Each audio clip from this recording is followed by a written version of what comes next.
Hey everybody! This week in Wookie Weekly, we discuss Star Wars. Oh, that's not bad, Corey. That's not that bad. That's better than mine. I don't know why you've been trashing it. Jeff's got a really good one.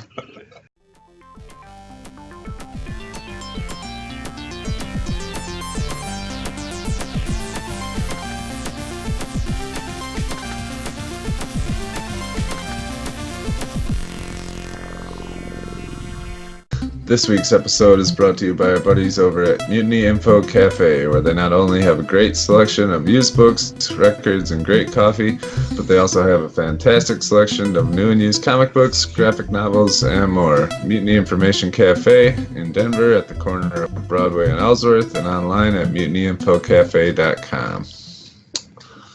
What up to Mutiny? Yeah. Gotta say, Yeah. Legacy, owner over there at Mutiny, he's pretty active in the Facebook group. We appreciate that. Oh, is that who that is? Okay. Yeah, he throws something Oh. in there. Yeah. On a weekly Okay. basis, it seems like Yeah, he's throwing he something does, in there. On this week's Comically Gaming, we talked Star Trek Discovery, Blade Runner, the original, and go full spoilers on Destiny 2 at the end of the show. Along with all the normal Star Wars comics and video game news, let's do it. Cool. Sure. Ooh. What up, everybody? What's up, Comically everybody? Gaming, Episode 71. Everyone. How y'all doing? 71. Dirk, Nice it's, 71. it's your birthday week. You go first. How's your week? Oh, man. It was pretty good. I went to Dave & Buster's yesterday, and I got pretty hammered yesterday, I'll just be honest. I don't normally do it that much anymore. I don't really, I'm kind of a one cocktail a night dude, if that. But I proceeded to have many cocktails yesterday. Nice. So, and then when we got back home, let me see. Let me walk through the drink list. I had a glass of whiskey. Then I had a margarita and a half. Then we got to Dave & Buster's. I had like a bitchy drink, Mai Tai. Ooh, those Yeah. aren't bitchy drink. No, I love bitchy drinks though. I gravitate towards them. I don't know what it is. 'Cause It's you're a bad bitch. too. The sugar's really bad for you. But Yeah. I had a Mai Tai. Is bitchy drink Then- like? Are you saying like a girly drink? I'm saying like those really sugary, like Fruity drinks. fruity drinks. Yeah. Yeah. It's pretty. We just had a big argument over racial slurs on Facebook, and you go right to a bitchy drink. Yeah, but hold on. That's not me. That's not just me saying that. I'm not saying that in a derogatory sense towards women or anything. It's just Oh, but it's against gay people then? it's the drink itself. Anyway, I get this from women. They're the ones that coined this phrase. I just repeated what they said. A bitchy drink. I don't know about that. Okay. Well, I'm sorry. Get over it. Take away from his week.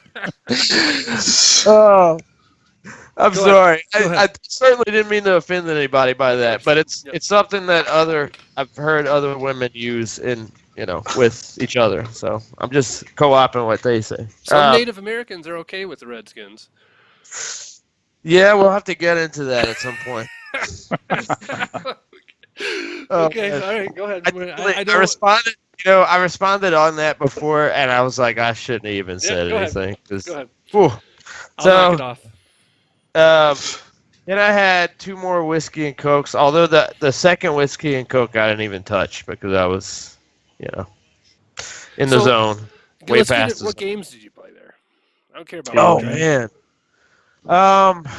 God, there's so many good games. We're going back. I might take off of work Wednesday for my actual birthday and go back. Like we were talking about that. We're gonna take off of work and go during the day because it was pretty packed. Yeah. There's like that giant Galaga that they have now. Have you seen that? Mm-hmm. I have. That's sweet. Yeah, it is. And the flip side is a giant Pac-Man. Yep. It's Played just that. giant version. Yeah, it's like a massive screen that lights up. It's these bulbs that light up for the game. I did Vanessa's favorite was the Aliens game where you shoot. I'll post a photo from the night, but it's you got a gun and you're taking out aliens. It's pretty straightforward, but it was awesome. There's an awesome skiing game. There was an awesome what else? There was a Star Wars game. Although I was so trashed by that point, I don't even remember what happened in there. I was just flying around. About Star Wars. Yeah. So it wasn't the pod, was it? Where you get into it? Oh, dude, that it one's was terrible. a pod of some sort. Those are supposed to be pretty sweet. I haven't seen one yet. Yeah. Well, the screen actually wraps around you. Right. Yeah. So yeah. And whoever I was with, I don't even remember who I was with. They were getting sick, so I had to bail on it early. And then I got home and played Destiny with Jeff, really drunk. So he got the other end of that. I don't know what I was telling you, Jeff, but Oh my god. Did he cross any lines? No, but he was so lost. He's like, "Oh, where is this? Where dude, I does was this so go? behind it. Yeah, I was so Where's behind this at one go?" point. I got lost It's in a all cave dark somewhere. and gloomy down here, and I'm like, "Dude, we do not need to go down here."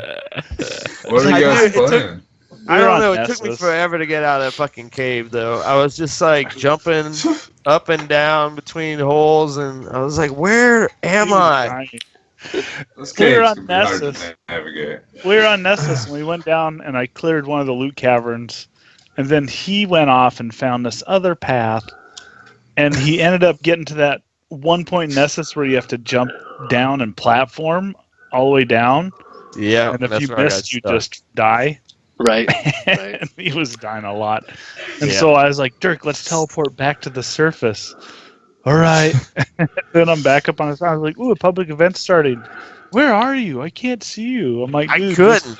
I back kept going up. through that thing, and I just like getting lost. So we'll Anyway. talk more Destiny. This is our Destiny story spoilers show. Oh, So yeah. at Yeah. the end of the show, we'll Yeah. go deep on Destiny. Sweet. That's my week. That's your week, all right? That's my day. That's my day and a half, which is enough for a week. Any comics? And you beat Destiny this week.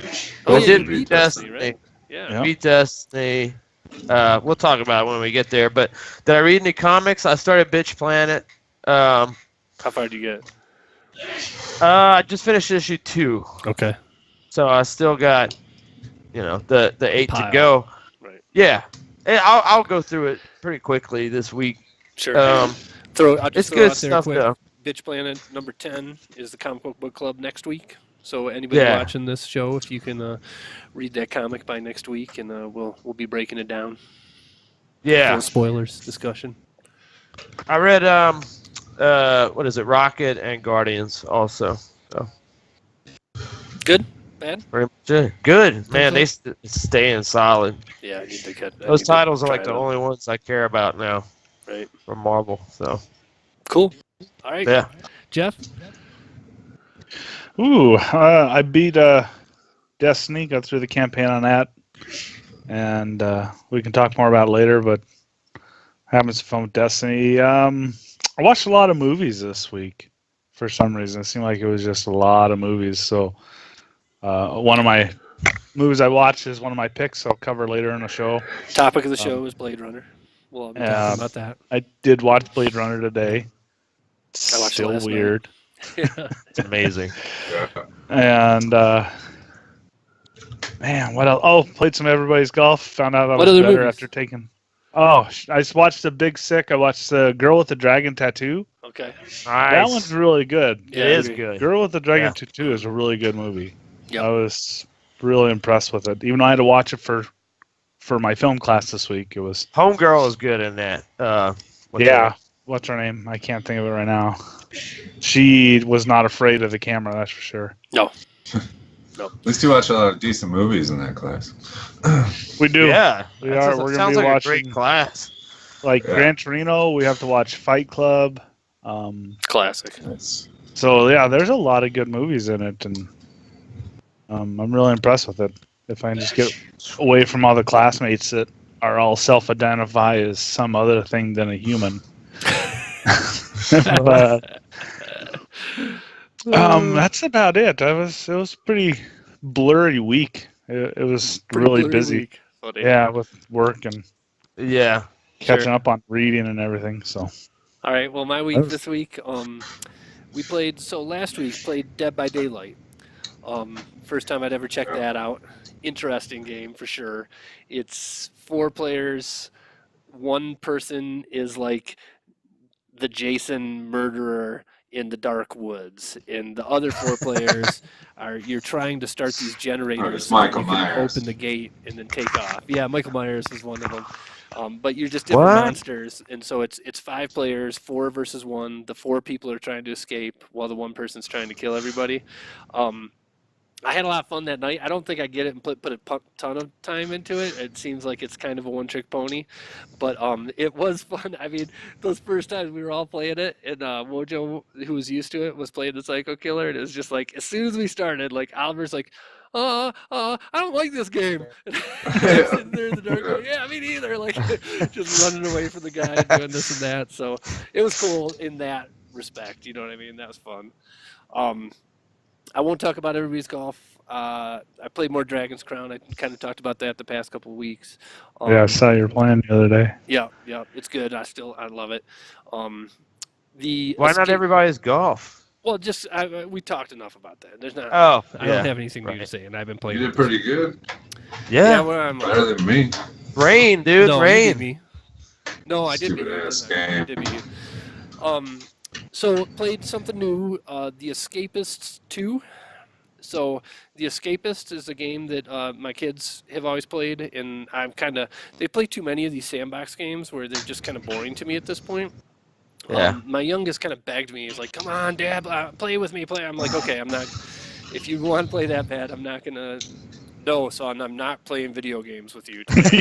So sat down and started playing it, and I gotta say, for the first hour, I was kind of bored. I was like, okay, it's another one of these games. I'm sick of these games, and but then it's like it got its hooks in me, and I literally we played it for like 4 hours. It was maybe like going on hour 5 when he had to go to bed, and I was like, "Oh, come on, we gotta do this!" Like, I just want to escape the one prison that we're in, and it's cool. It's all about the first game was just all about escaping different prisons. This one, you start in a prison, but then it moves on to like the desert island and like all these different things that aren't prisons that you're trying to escape. But really kind of cool. I mean, just to give you guys an idea of some of the stuff that we were doing is like you search the prison, so you have to do these things that are set on a schedule. Like you have to show up to roll call in the morning and at night. You show up at meals. You show up at workout time. You show up at shower time, and you have to show up. The guards see you. Then, if they don't see you, then the kind of alert level of the prison goes up, and it gets harder to do things. But in your free time, there's a couple free time modes each day, and then there's also just like if you eat real quick and then jet out of there, you have free time in that hour. And you go around and search the prison and search other prisoners, like personal belongings and stuff. And so like we would find a comb and a toothbrush and a lighter, and then we would melt the comb and the toothbrush into a wad of melted plastic, and then we would go and find what was the other stuff like so we would go. There was a way that I forget what the exact material was, but there was a thing of goo that we could use, and then we would lure a guard off to the side, knock him out, steal his keys, make a mold for the keys, and then put the melted plastic into the mold to make a fake key, to make a plastic key that we could use to get out of cells. And then we would steal people's blankets and pillows to make dummies to lay in our bed, so that when the guards would patrol our cells when we were trying to escape in the middle of the night, it wouldn't raise the alarm, sort of thing. So it's like you do all these different things to try and escape. And that sounds cool. Yeah, that's what kind of ended up hooking me, to be honest. And it's boring. I mean, at first I was like, man, I'd way rather be playing Destiny. And then, like I say, once we got into it, it got its hooks into me, and I enjoyed it. I don't know if I'll play it again. I might with him. I do want to get out of that one first damn prison that we spent 5 hours and never got out of. The other thing is played Undertale.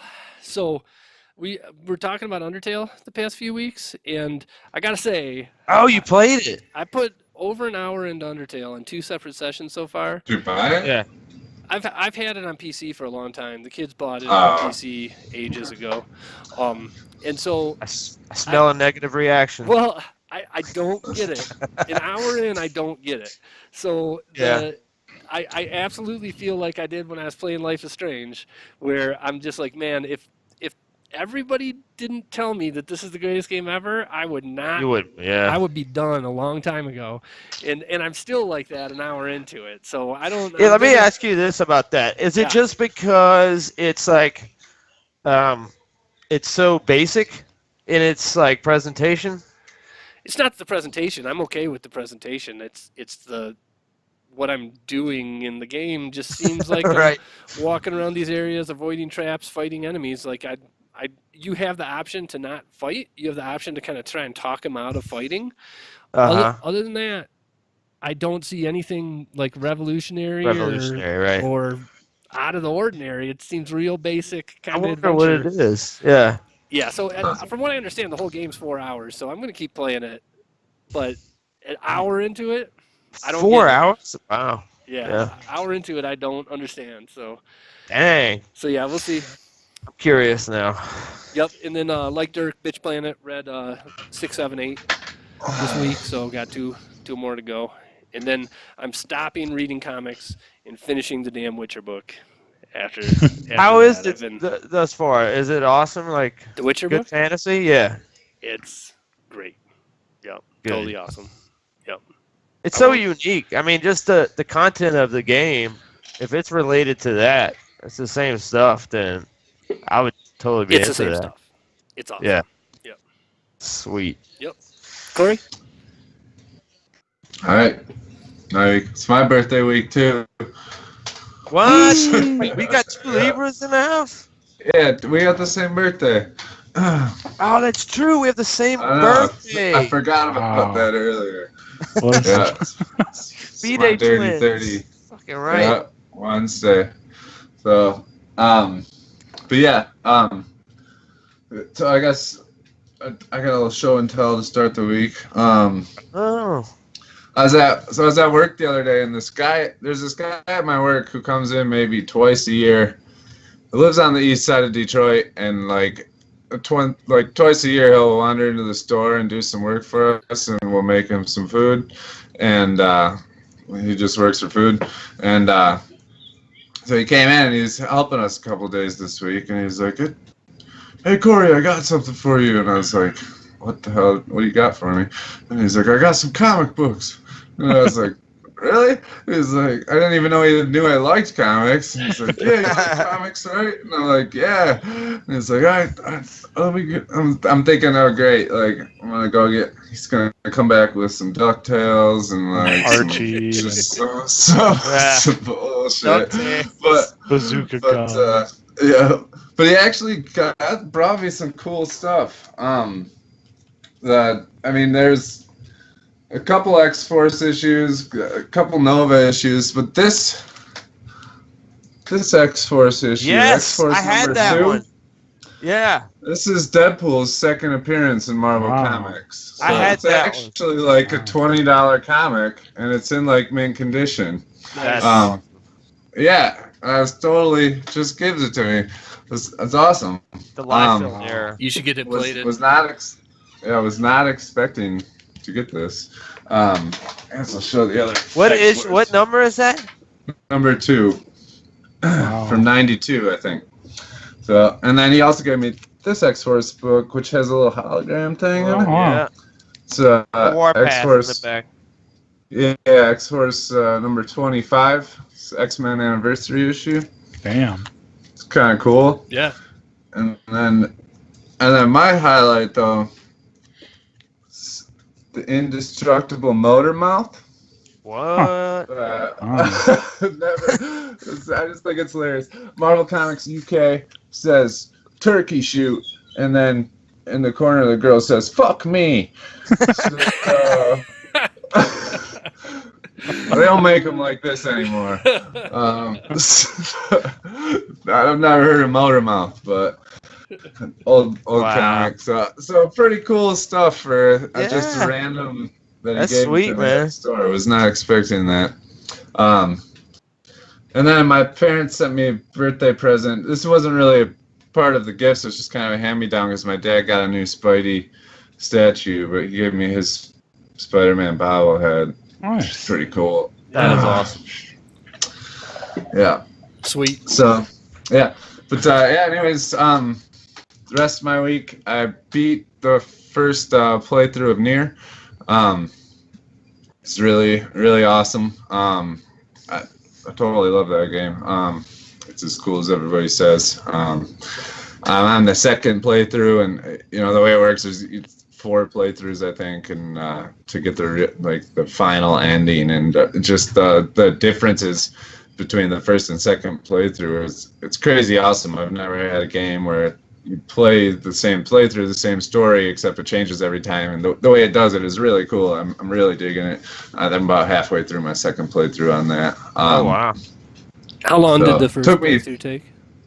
First playthrough was 14 hours, and I did quite a few side quests. I do like a main story mission and then a side quest mission. The side quests suck, so I think from the rest of my playthroughs, I'm just going to run through the story, and get her done. But really digging that. Obviously, played more Destiny. I'm up to like 293. Wow. Yeah. Crushing. Crushing. Yeah. We did all the weekly milestones, and then me and my roommate Jeff and our buddy Adam, who's on the show from time to time. He's in a show has no name. I tried the Nightfall last night for like 3 fucking hours and couldn't fucking get it. It was so hard. It's so fucking hard. They're so hard. I heard there was some cheat or something this week. There was, and they fixed it the day before we did it. But the anomaly. There's a glitch, yeah, where like every week with the Nightfall, there's the timer, and there's different things that add more time. This week, you had to shoot these things called anomalies. They're just these little glyphs or whatever that were spread throughout the whole strike, and you had to shoot them. And if you shoot them, you get 30 extra seconds. There is a point in the Nightfall where you could run forward and run back, and one would reappear every time, so you could shoot it unlimited times and rack up your time. So we wanted to do that. What we wanted to do is there's the Rat King quest. To get the Rat King exotic, you have to beat the Nightfall with 5 minutes remaining, which is insanely fucking hard. But with this glitch, we would have been able to do it, but fuck, we couldn't do that, and we couldn't even beat it with at all. So that sucked. We're gonna give it a try again tomorrow. I have little faith. It's really hard.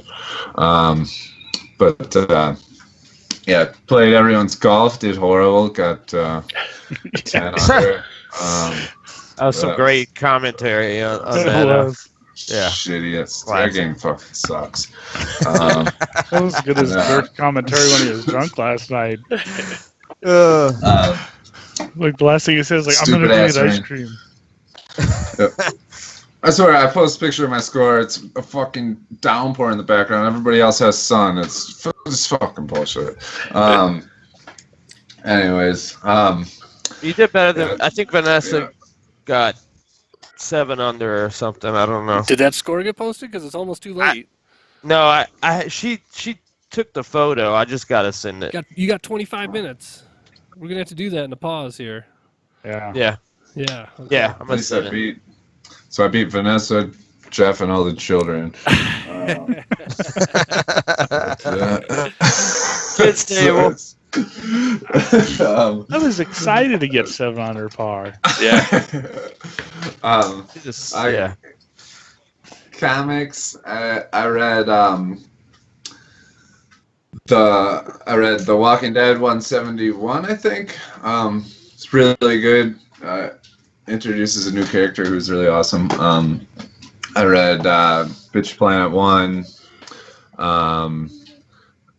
Read Secret Weapons number 4.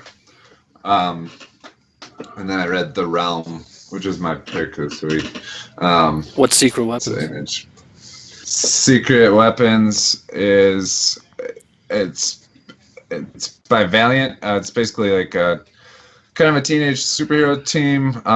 They're not really heroes. Like the premise is like there's a bunch of heroes, and like a lot of people get superpowers. They're called they have a name for them, but some of them are not really good powers. Like the girl's power is she can talk to birds, and that's her only power.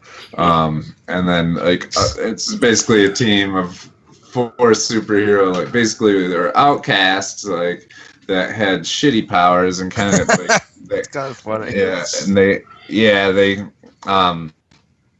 I won't get too spoilery, but they team up, and it's pretty good. It's a lot deeper than that. There's crazy villains and stuff, and a deeper storyline. But it's a really good book. I just started reading it randomly. It's Secret Weapons. They're 4 issues in right now. Okay. So, It's from Valiant, you said?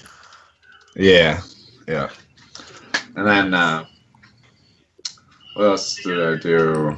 Oh, I watched Blade Runner. Which we'll talk about. Yes, we'll talk about that. Yeah, I think that's it. What? So the one Yeah. other thing, Jeff, you wanted to talk Star Trek, huh? You watched some Star Trek today? I did. I watched that new episode pilot for Star Trek Was it Discovery. hot? And what do you was- think? It was Just on the pilot alone. Was it good? Was it not good? What do you think? it was decent. It was, I don't know. Mediocre. It was decent. I'm more pissed at the premise behind the whole watching the show is that they want you to subscribe Yeah. to CBS All Access. So it's like It's so so- ridiculous. I'm not It's so gonna dumb. I'm not gonna fucking subscribe to a show $6 a month for just one TV show on a major broadcast network. Right. Yeah, Cable? major broadcast network. That's what's Yeah. fucking bullshit about it. And well, here's the shit. Why It's are they supposed to be betting free. on it That that shit's hard? supposed to be free. And here's where it goes deeper, though, is that holy fuck,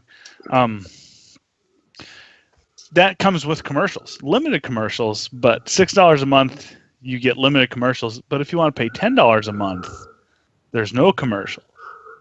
And Yeah. and you can't watch it on normal CBS, right? It's not going to be a weekly No. show on CBS. So It is not. It's so stupid. Like Yeah. CBS, NBC, ABC, that's what they have going for them. Is Yeah. you can still watch them on digital bunny ears. Yeah.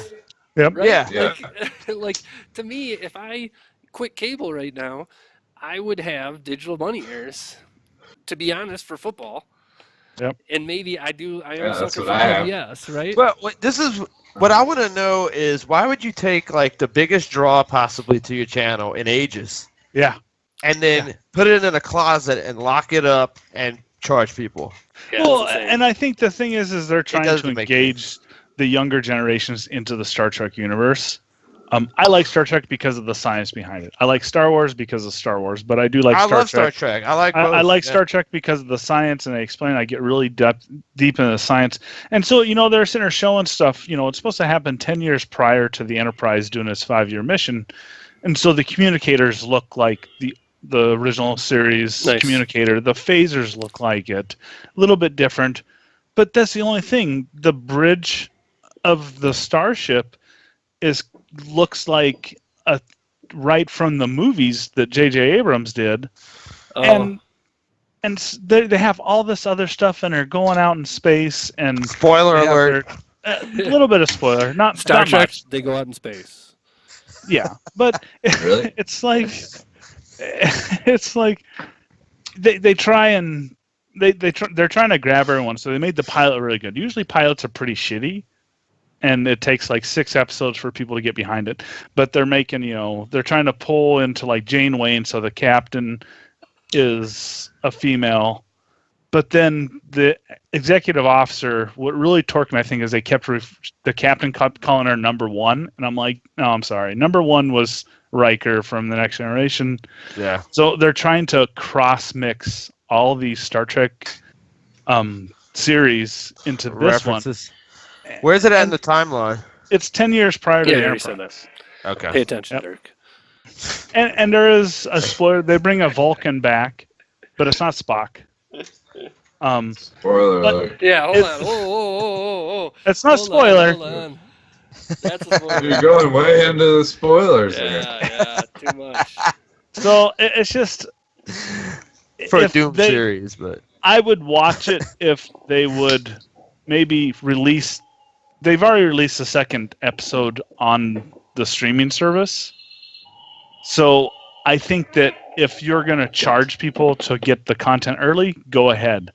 But don't make it exclusively on a streaming Yeah, app. I'd understand if you get it the week before on through the stream, and then we can watch it on TV the next week. Well, It's also People bullshit. never- So they're going to put that out like one episode a week on the streaming thing.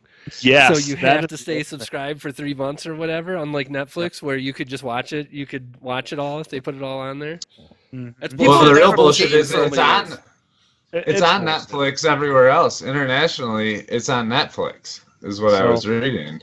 So that's But stupid. knowing the power of the internet, it's not going to be on you'll just. be able to watch it's it. going to be all over the place. Yeah, So- of course, but that's besides the point. The point The thing is that that really their- is bullshit their is the model price. crap. Yeah. Their price Yeah. is $6 a month for some commercials, and $10 a month for no commercials. Where you pay $60 a year with a week trial, or you can pay $100 a year for a 2-day trial. I'm like, wait, what? It's backwards. wait, outside of the movies, people have never paid for a Star Trek series. Like, why are they going to start And now? the original It's series not like is it's what boosted CBS to where it is today. Honestly, It's going to Yeah. quickly become the most pirated TV Yep. series in history. and it's like put that shit on Wednesday nights. Get rid of Survivor because that's stupid. Right.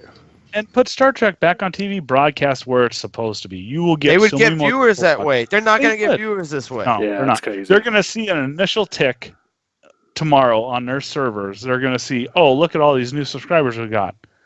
And if the second, third episodes don't hold if they can't hold them, it's just going to drop. So you're paying $6 a month one just TV for show. Star Trek. Yeah, Yeah, And fuck that. they tout it. They're like, oh, well, you can get all this old CBS content. Well, I don't want to watch old CBS content. well, Who does? I know that Les Moonves watches this podcast. So, Les Moonves, president and CEO, CBS, don't do it. Convert your model. Give it to the people. That's right. All right. That's right. Well, That's I'm our off week. my high horse. I was pretty pissed about that. No, and rightfully so. Yeah. Stupid. It's Stupid. just- Did they just drop that news too? Like, no, or it's was been that out. It's been Okay, out when I they didn't know. announced I didn't Star know. Trek I just- Discovery. I didn't hear about They it. said it was going to be. Yeah, I didn't know exclusive. about it. I read it a couple of months ago, 6 months ago, I think it was. And then as they kept tying it up, they put the banner. It says exclusively on CBS app, but then it was on tonight. And it's going to mislead. I think that's going to piss a lot of people off because no one reads what's on the screen. They're watching the show. Right. right? So All right. That's our week. Yeah.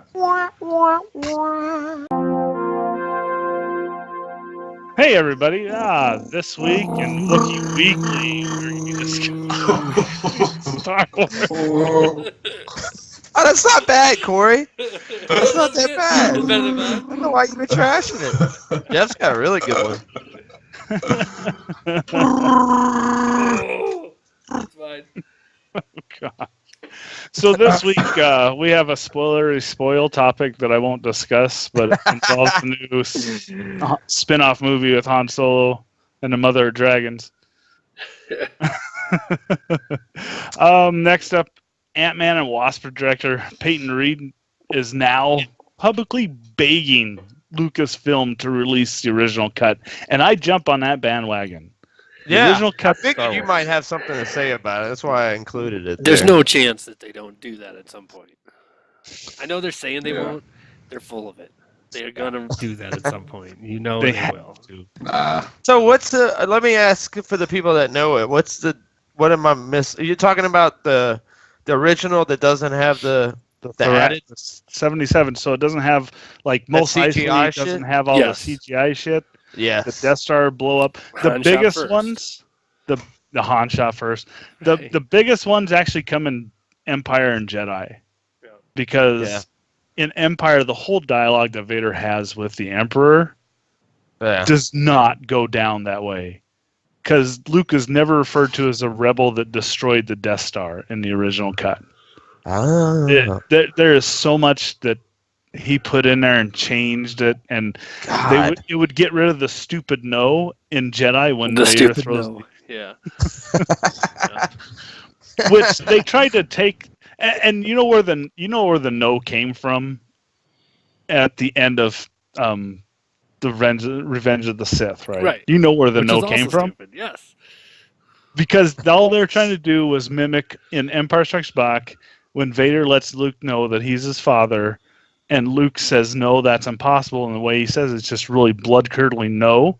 That's why they threw it in there, to try and show a common link between the family lineage. What no? What's the no that they added in there? In which one? In Jedi? Yeah.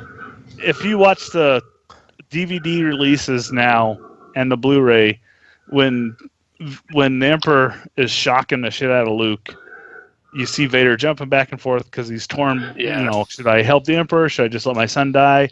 Back and forth, and then at the end he decides to side with Luke and kill the Emperor. Originally, he just grabs the Emperor and threw it, and it was great. It was a really good It's silent. cinematic. Yeah. It was silent. It was perfect fitting. And this, after they did Revenge of the Sith, this time Vader goes no as he picks him up. And like, dude, this but, Yep.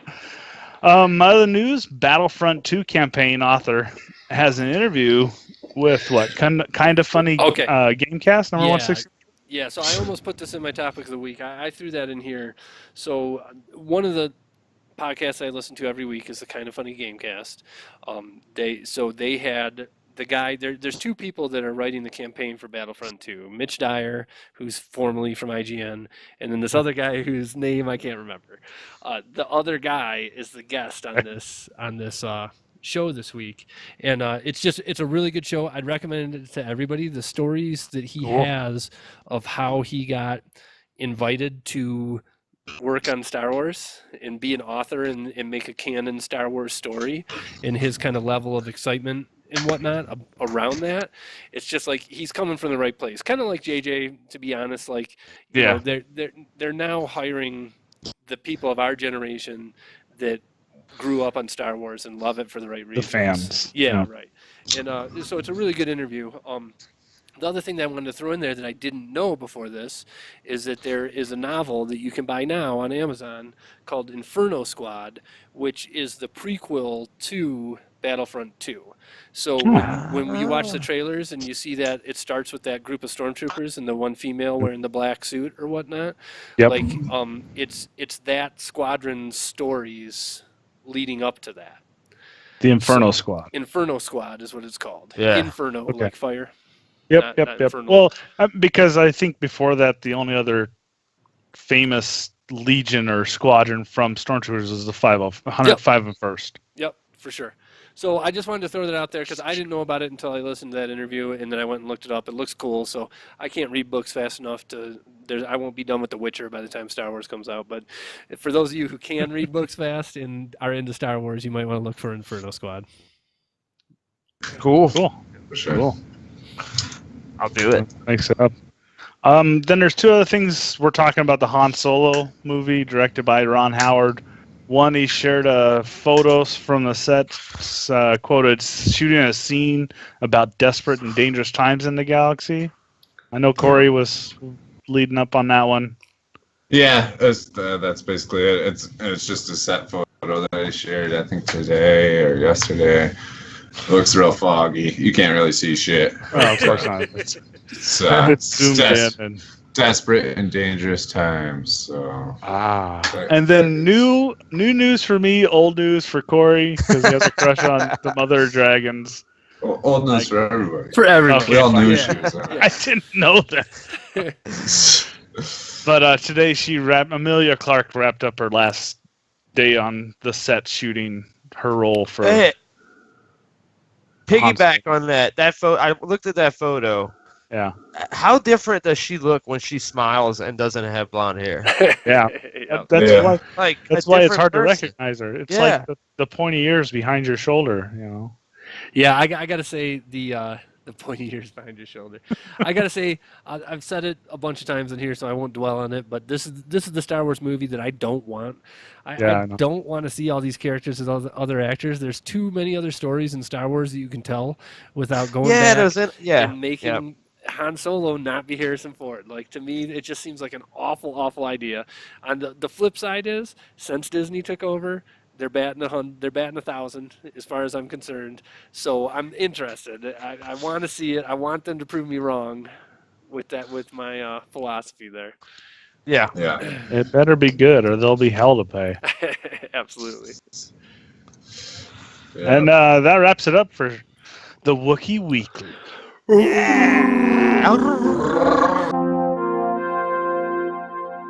Welcome to this week's video game news. Sorry. The video game news this week. Fantastic. So a lot of Fortnite news. So Drama. yeah, drama. So the first bit of drama, super duper interesting. Yeah. Fortnite accidentally allowed PlayStation 4, Xbox One cross-platform online play. So super hilarious for a bunch of different reasons. Mainly that it's so easy to do that they did it by mistake. Yeah, Yeah. it's an accident. Right? So now, first of all, that's if you believe they did it by mistake. So I believe that they did it on purpose as an advertising ploy, to get their name out there, because nobody be talking about Fortnite if it wasn't for that. But anyways, regardless of whether they did it or not, PlayStation, Microsoft over and over again has been saying, yeah, we're ready for cross-platform play, let's do it. And Sony's like, nope, we're crushing you right now, and we want people to buy PlayStations, not buy whatever they want. So I don't know. Like, to me, those thoughts are just. I don't blame Sony for wanting to have their own thing. It's a business decision, It is. It's old, antiquated business. It is. And the flip side of it is, and I've heard it kind of expressed this way a few different times, is that, like, so you think of DVDs. You can buy a DVD player from many different manufacturers, right? Yeah. Like, it would be nice if console video games came to a point where you could buy a Samsung video game player and stick the same Assassin's Creed into it that you do into the PlayStation, that you do into the Xbox. But this industry is just not. That will never happen. Yeah. Nope. So yeah. No.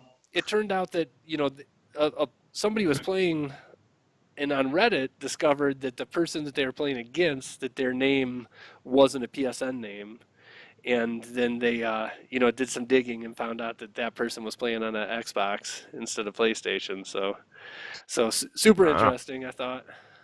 I don't think that's by accident, because just knowing how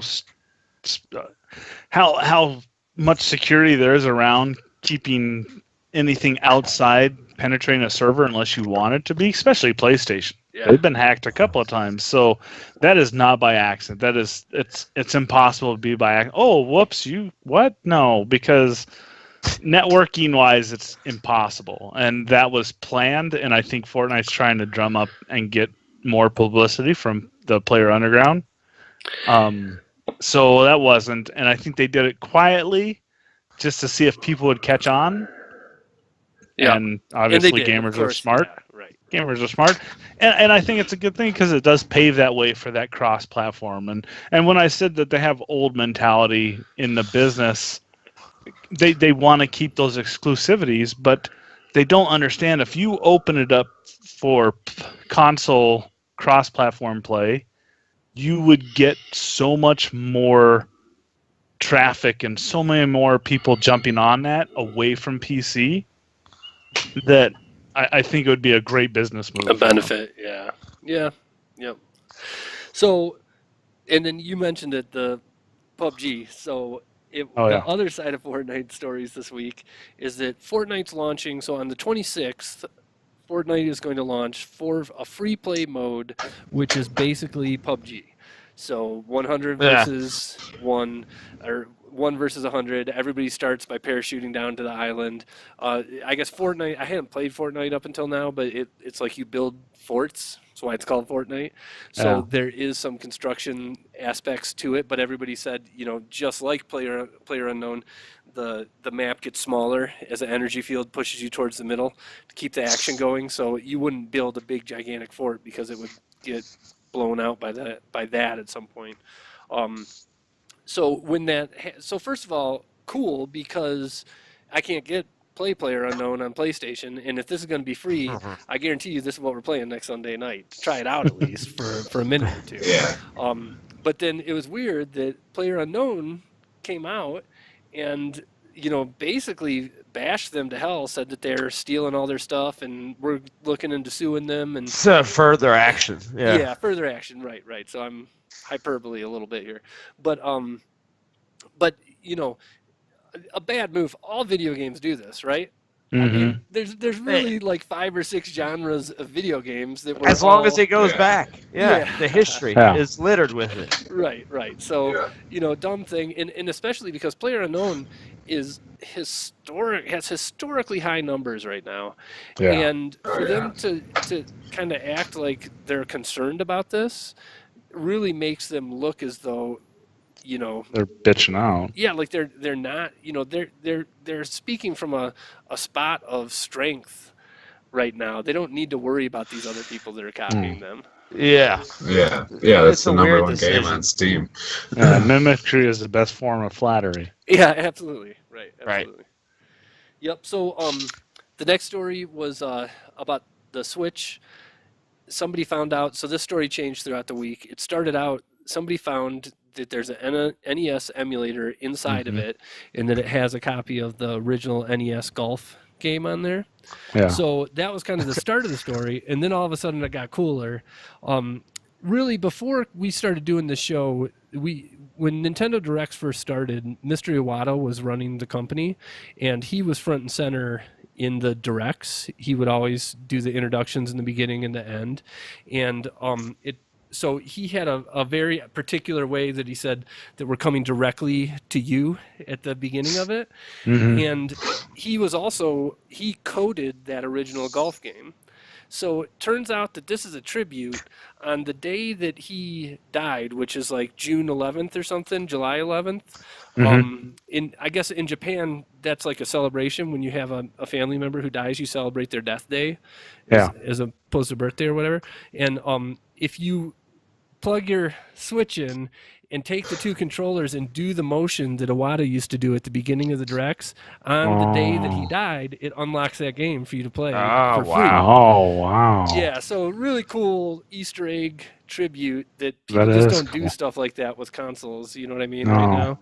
And really cool. And then it turns out, like, for as long as these games have been around, or as long as consoles have been around, the Nintendo's has like Animal Crossing, where certain things happen on certain dates, and you go in and you change your clock to just make them happen artificially on different dates. Well, it turns out if you have a Switch and you ever connect it to the internet, you can't trick it into unlocking this whenever you want. You could, if you had one fresh out of the box and you didn't connect it to the internet, you could change the date so that you could play it. But everybody else has to wait until June or July 11th and do the motion. That's crazy. That's awesome. For free, yeah. So that really is a cool. great tribute. Yep. I love that. And then the next Tokyo Game Show happened this last week. Not a ton of news out of there. I think most of the news in the Tokyo Game Show is pretty hardcore, like RPG stuff. Most of these games don't come to America, sort of thing. But the big news that they had, first of all, they announced a game called Left Alive, which apparently it's a survival game, is what they called it. It's people who the character designer from Metal Gear, along with somebody else big from Metal Gear, and then a few other big rock stars in Japanese video games made this game called Left Alive. They announced that. So a lot of people are excited about that. News came out later in the week that it's actually in the Front Mission universe. So I don't know if any of you have played Front Mission games before. They're RTS. No, not RTS. They're turn-based strategy games from PS1 and PS2 days. This has been sitting back here for as long as we've been doing the show, because it is kind of one of my favorites. So I never played that. Yeah, so I'm intrigued. It's like, it's a tactics game with mechs, is what it is. So definitely, I don't know if I'm down with survival games. I'd rather play another turn-based game, to be honest. But that was a big game that came out. You know, a big new IP from Square. Yeah. The other bit of news, another game I got back here.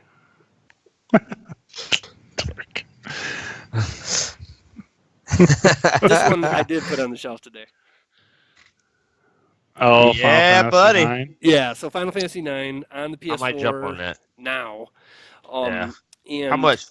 I think it's $10. I Oh. could be wrong about that, but I think it's $10. And it also I think has it's on sale. the same thing that they did with Final Fantasy VII when they put it on PS4, where it allows you to turn off random battles and also allows you to skip through areas and whatnot. So if I think there's also I could be wrong about this, but I think that there's also a mode where you level up quicker, so you don't have to grind like you used to in those old school games. That was yeah, a bitch. man, They that took was grinding grinds. to an art. Oh, Yeah, yeah, it's a absolutely. different level. Yep, and then there's also trophy support in it, so they throw trophies in the game and whatnot as well. So anybody, I have not played this. It's funny, I've got it sitting on the shelf, haven't played it yet, but Wow. played 7 and 8, never played 9. Did any of you guys ever play 9? I think I played 9. I can't I don't remember. think Maybe so. I'm mixing it up with 10. I don't played know. 10. 10 had Blitzball. I never Yes, did that. it's 10 that I was thinking of then. Because that arena, the Blitzball arena and stuff you can play in. Yeah. Right. So then Corey put in here a Tomb Raider trailer. Oh yeah. Yep. You watch it? Yes. Yeah. You guys watch it? Yeah. Have you I guys watched it. played Rise of the Tomb Raider? Yes. No, I haven't played it yet. No, that was not. It was Rise of the Tomb Raider, but it was more. It reminded me more of when they re-released Tomb Raider for the next gen consoles for the Xbox. Oh, is that not Rise? The first game, right? The first game? The Rise of the Tomb Raider is the Tomb second Raider. one. It's just called Yeah, Tomb Raider. First. Tomb Raider. Is there- Yeah, the first. Is there Yeah. a market for this movie to come back or to be reignited? Well, they're using. They're Well, there's the using. new games. They're using the person that I can't remember her name. The chick that they used to actually map Lara Croft visually and map her for all the movements and everything. So Are you it sure looks about just that? like her. Yeah, I think so. I don't Really? know. Look it up. I'm gonna but fact check that one. I don't know about that. we can fact check it. We can Get our put it in the secretary comments on later. it. But no, they modeling it after the reboot of that series to get away from the polygon graphics of Lara Croft just shooting bears in a tunnel. I And wish this is more of that grittier kind of Lara Well, yeah, it Croft. clearly looks like the new type The of Tomb games. Raider games. Yep. But yeah. I was shocked. Not only does it look like them, I mean, there's stuff right out of that first game. Yeah. In that trailer. Yeah. It's pretty story much- notes and stuff are right from it. So Yes. I was surprised to see that. I Yeah, think that they're kinda cool. making the movie off the game, and so that's where you're like. That's why I said I was on the fence when I saw it Right. and posted it because. So- yeah. Yeah, it looks cool. She uses the ice picks and the bow and arrow, and just like, yeah, it looks like it's straight out of the game. So, And then Because the I do next like Laura in controversy. that game. Sorry, I do like Laura in this new Tomb Raider. I like Yeah, it we all do. better. We all do. yeah. Love that They one. did it right. I mean, they Yeah. saved Tomb Raider.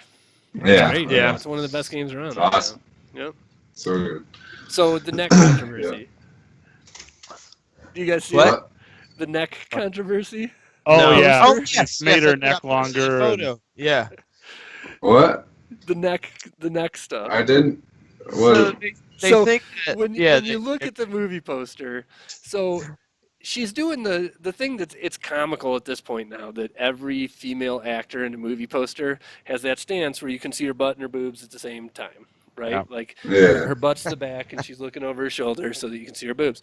And so they do that in this, but they photoshopped it. Like you could when you look at the movie poster, look at her neck. It's not human necks do not do what hers did. No. And then because of that, people on Twitter went crazy with Yeah. it. And they're Yeah. actually funny shit. like with it. giraffe necks Yeah, and giraffe. stuff. Giraffe yeah. One of them, it's like looping around, and then her face comes out and stuff. Like, It's yeah, pretty it's, awesome. it's really funny. So look, Well, and that's the sad thing. That's the sad thing because now that we have stronger female characters or the heroines, and we're starting to see that more in games, they still do those poses that enhances the sexuality, so it boosts them as a female heroine, but then it detracts them and makes them less Comics, than what too. a man can do. Yeah. Well, it's all Can't seem movies. to shake it. It's all movies because of this act that was the Catholic Church wanted back in the 40s, the Decency Act, so that women can't be shown as normal people in film. I didn't know about digress. that. I'm going to look that up now. That's cool. Well, because you look at like film noir, this is, if you watch movies from the 1920s, 1940s, and it was right leading up to World War II when women were going to the workforce, the Catholic Church got pissed about that. And they wanted women back in the house cooking, making cookies and stuff like that. So that's why you see all these movies that have femme fatales, so Thelma and Louise and all these other movies that got some criticism because the women were showing as strong characters and not that kind of thing. Yeah, you look at the Avengers posters and like Yeah. Natalie's the only one who's standing backwards. Yeah. It's stupid. I don't really mind it. Well, no, you don't. 'Cause you're a guy. Of course you don't. So, next bit of news here: Red Dead Redemption 2 teaser. Yeah. Like, Yeah. Oh, yeah. Only Rockstar could do this. They I put out a love teaser it. to their teaser. Yeah.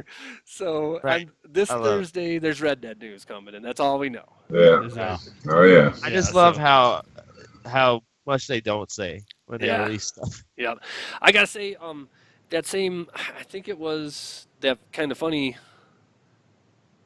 Gamecast that I listened to.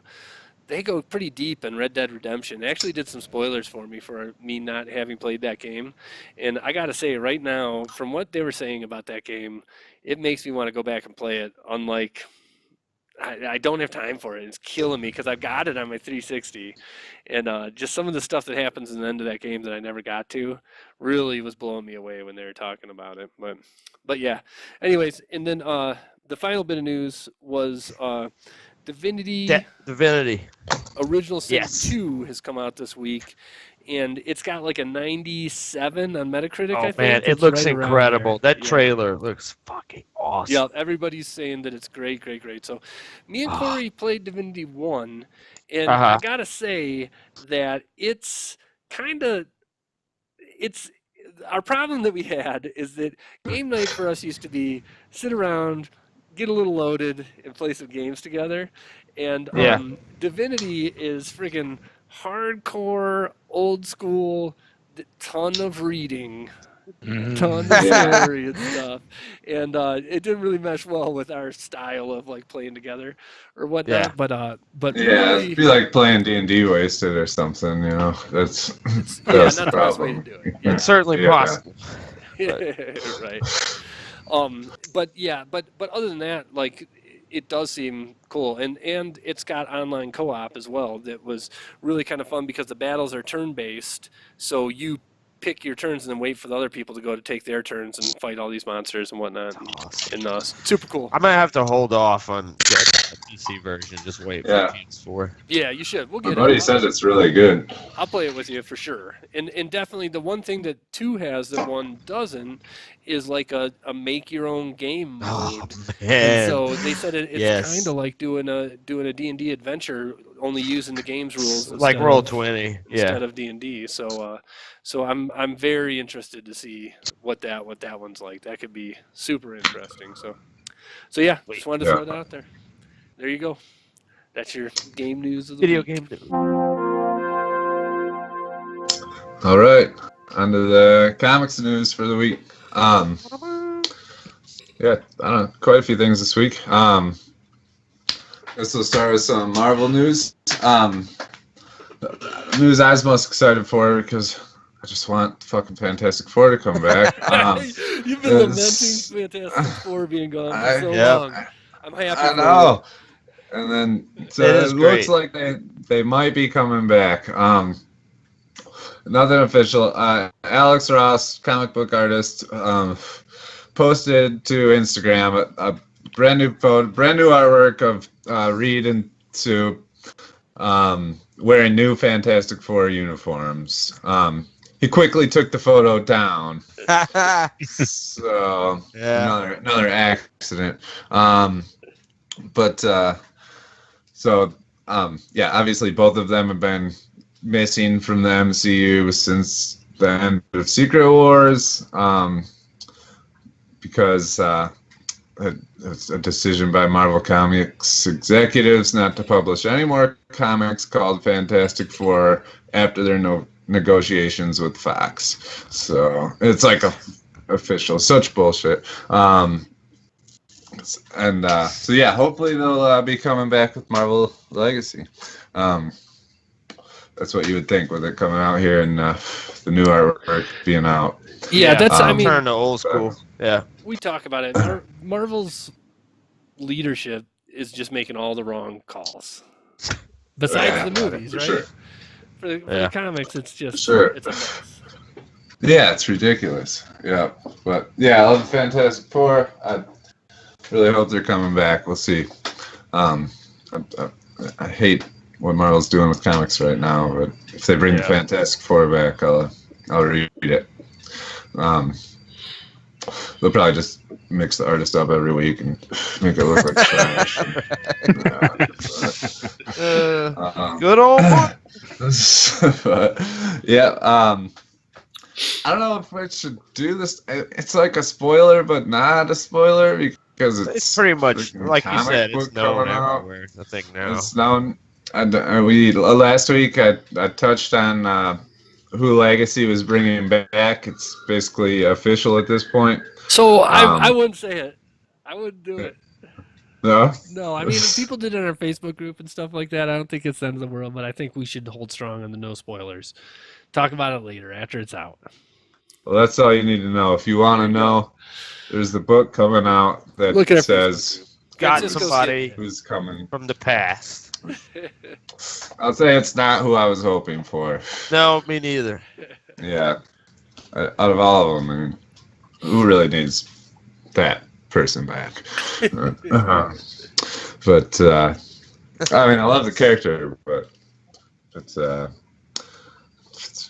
just kind of a bullshit character. Pretty weak. Yeah, and so, all right. And then basically, continuing with Marvel Legacy news, Marvel came out and said this week that Marvel Legacy is Act 3 in their final chapter in their larger plan for the Marvel Universe. They said in Act 2, they came out and said that Entertainment Weekly, in Act 2, we took a lot of our iconic heroes off the playing field, replaced them with either new young characters like Riri Williams and Damius Chow. Yeah, they're saying it's part of a fucking master plan. So, get the fuck out of here. Yeah, so basically they're saying that they're trying to fix everybody calling them out for changing their characters back because of all the people not liking the characters, and they're saying it was all part of a larger plan.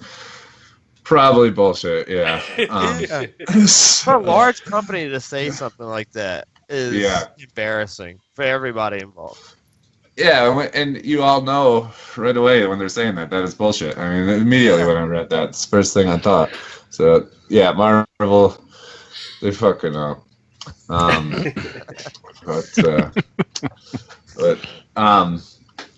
yeah, that's your Marvel Legacy news for the week. Other kind of random news, the Crossbones actor kind of teased that his character might not be dead. He said he was in an interview with Forbes. You talking about MCU? Yeah. He died in Cap 2? Yeah, he died. Spoilers, I guess. Spoilers. Yeah. Cap 3. In Civil War, yeah. Civil War. Yeah. Yeah, he died in Civil War. With he had a bomb and blew everybody up, including himself. That's the opening scene. Yeah. Oh. Crossbones. And he said there's some news that nobody knows yet to do with my character. There's going to be some really interesting and exciting, and I'm excited about that. So or something. I know we're all waiting for what's next for Crossbone. For Crossbones, yeah. Something's happening. Crossbones maybe not be dead. Fuck those movie. Yeah. So, and then on You skipped Dirk's comment there. oh yeah, yeah, Skip Dirk. Oh, Infinity War. Yeah. It's This a week, rumor, huh? apparently. There's Friday. Some Marvel Comics news with a Z or something on Twitter said that the trailer is coming out the 29th. That's So, my for Infinity anniversary. War. Fingers crossed. So, yeah, fingers crossed. That would be awesome. I mean, I want to see it. So, it'll probably show way too much. I'm sure it will. Yeah. Yeah. Did you see those Thor posters that came out today? Yeah. I did not. Those look sweet. When does Ragnarok drop? I'm so fucking stoked for Ragnarok. November. November is Ragnarok Yeah. and Justice League.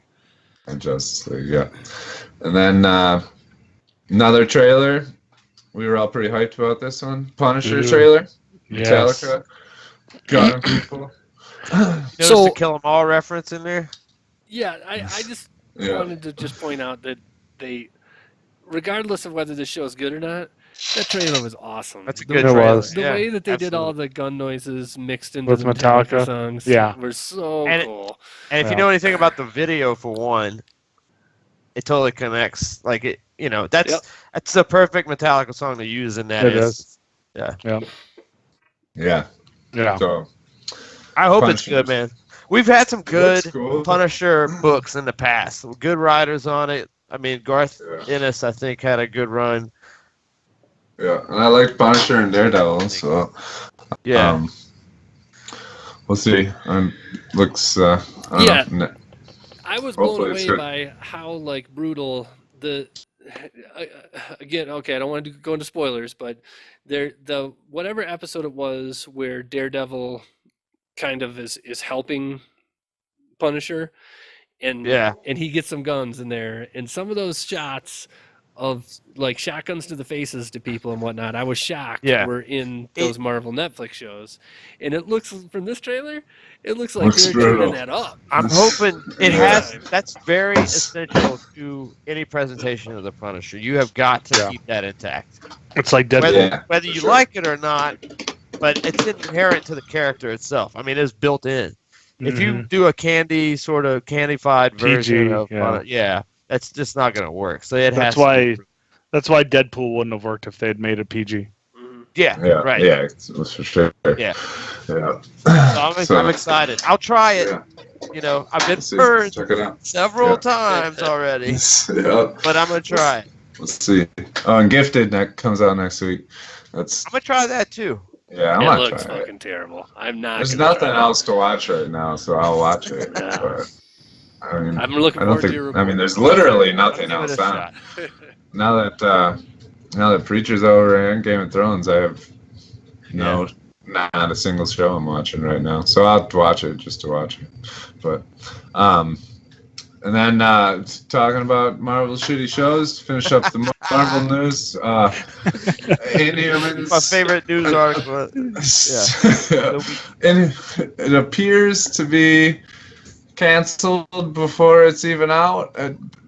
Now that basically they're listing the first season of Inhumans as the complete series, or something like that, and which makes it sound like the first season is their last season, and it's the whole thing. Now, who is it? ABC? Who is it? ABC? ABC. Whatever. ABC. Yeah. ABC came out and said they've done that with other shows, and it doesn't necessarily mean it's the only season. But immediately everybody jumped on that and are saying that it's fucked, and it looks terrible. So it very well could be. How do they do this? How can a company as big as ABC greenlight a show, film it, have it look like ass? Because it's on ABC. Put it on That's and not cancel very. it. I don't understand. Like, how much It's a money? mess. That was millions of dollars. Yeah. To throw It's that in in the IMAX garbage. theaters. Yeah, it doesn't make any sense to me. It makes no sense at all. And it's just Marvel is really just fucking up their brand, you know. The other thing I didn't see up here on the news is like that the Defenders had the worst viewership out of all of the Netflix shows by far. Yeah. It's like they said Daredevil season 2 was the best, and the Defenders has 17% of the Daredevil season 2 viewership, and I think it's all people like us where we all just gave it a shot and we're like, no, I didn't even try it. And it's you know, they're fucking up their brand with what they got going on right now.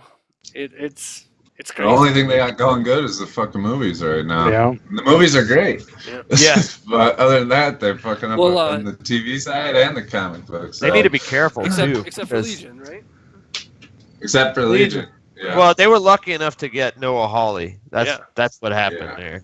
And you know what? And Marvel didn't even really want to do Legion, I don't think. Like, it was kind of almost like a Deadpool situation where it's an X-Men thing. They don't even really care about X-Men. Like, it's not straight from Marvel, you know?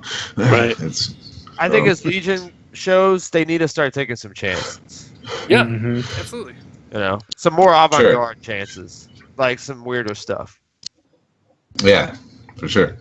Not plastic hair, plastic red hair that, CGI hair. So that's your Marvel news. Some good, some bad. On to a couple TC things. Apparently, I mean, I didn't even know it was a thing.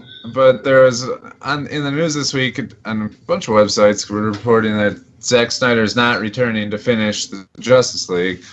I didn't know that he was even being considered to finish it, but he's not. Right. I thought when he left, he said, I'm taking a hiatus from movies. I'm putting it in, what's his name's hands? What is his name? Yeah. Josh Whedon. Yeah, right. And he had all the personal tragedy and whatnot, but like you, I did see the articles saying that. And then Josh Whedon gets blown up by his own stuff. Well, crazy. And then so he's not coming back. He said it's in their hands or something apparently, but I already thought that was the case. And obviously it's out of his hands because they had early screenings of Justice League already, which is the next part of the news. So if people are already seeing it, obviously he's not finishing it. But early reactions, you can never judge what people say. They're usually, everybody says they're awesome, whether they suck or not. But they're positive. People who are talking about it, the people called it epic. Epic. What? It's got Khal Drogo as Aquaman. It's epic. One guy said he didn't like Batman versus Superman, but he liked Justice League. What? There you go. Yeah, there's some rubber stamp. We'll see. With Josh Whedon or whatever directing it, I have high hopes. He did Avengers, and I love the Avengers. So we'll see if he could turn it around for him, make it good. Sure, I'll watch it either way, but I think though. Correct me if I'm wrong, but I think Snyder directed basically 99% of it, and then once they were done with filming, is when he decided he couldn't do it anymore, and they brought Whedon. Yeah, he did. He said he changed a lot, though. They did a lot of reshoots and stuff. And, sure, I still feel like Snyder's fingers will be so much into it that this isn't like Whedon's doing Justice League. You know what I mean? Yeah. Maybe the next one. Right. But he might have helped it a little bit at least. So we'll see. And then Matthew Vaughn was at the reveal or the press day for the Golden Circle, which is something that he does. Kingsman, Kingsman movie.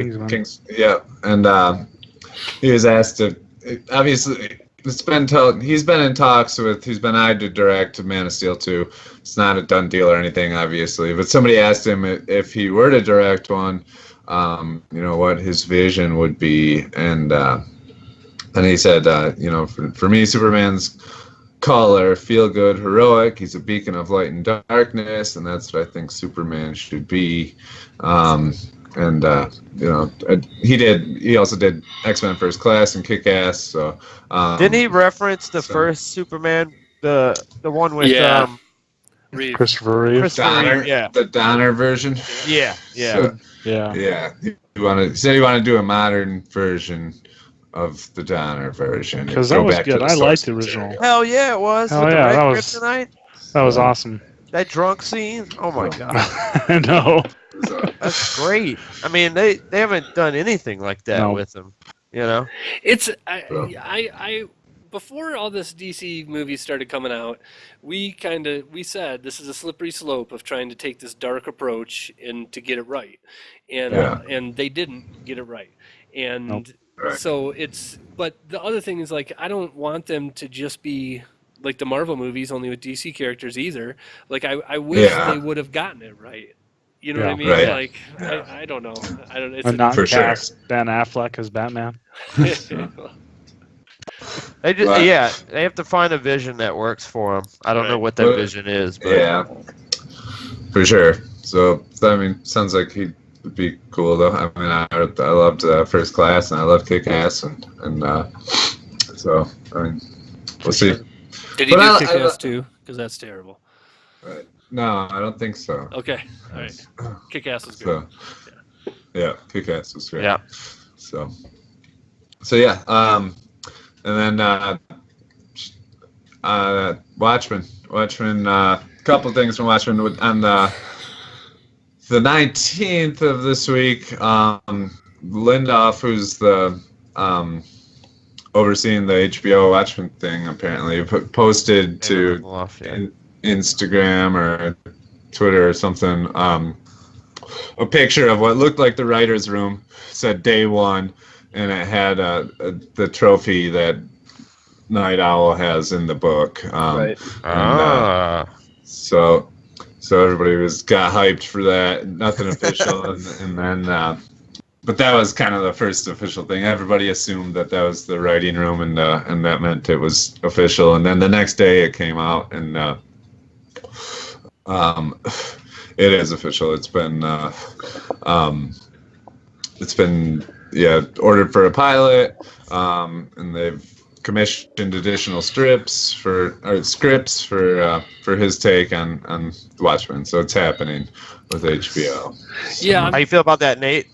Well, so I'd love a TV show with HBO money behind it, doing the Watchmen.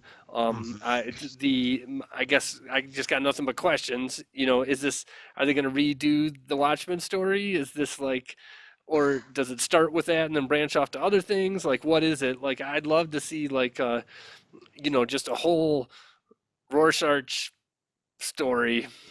You know, do a whole season on him, do a whole season on the comedian, do a whole season, on what's the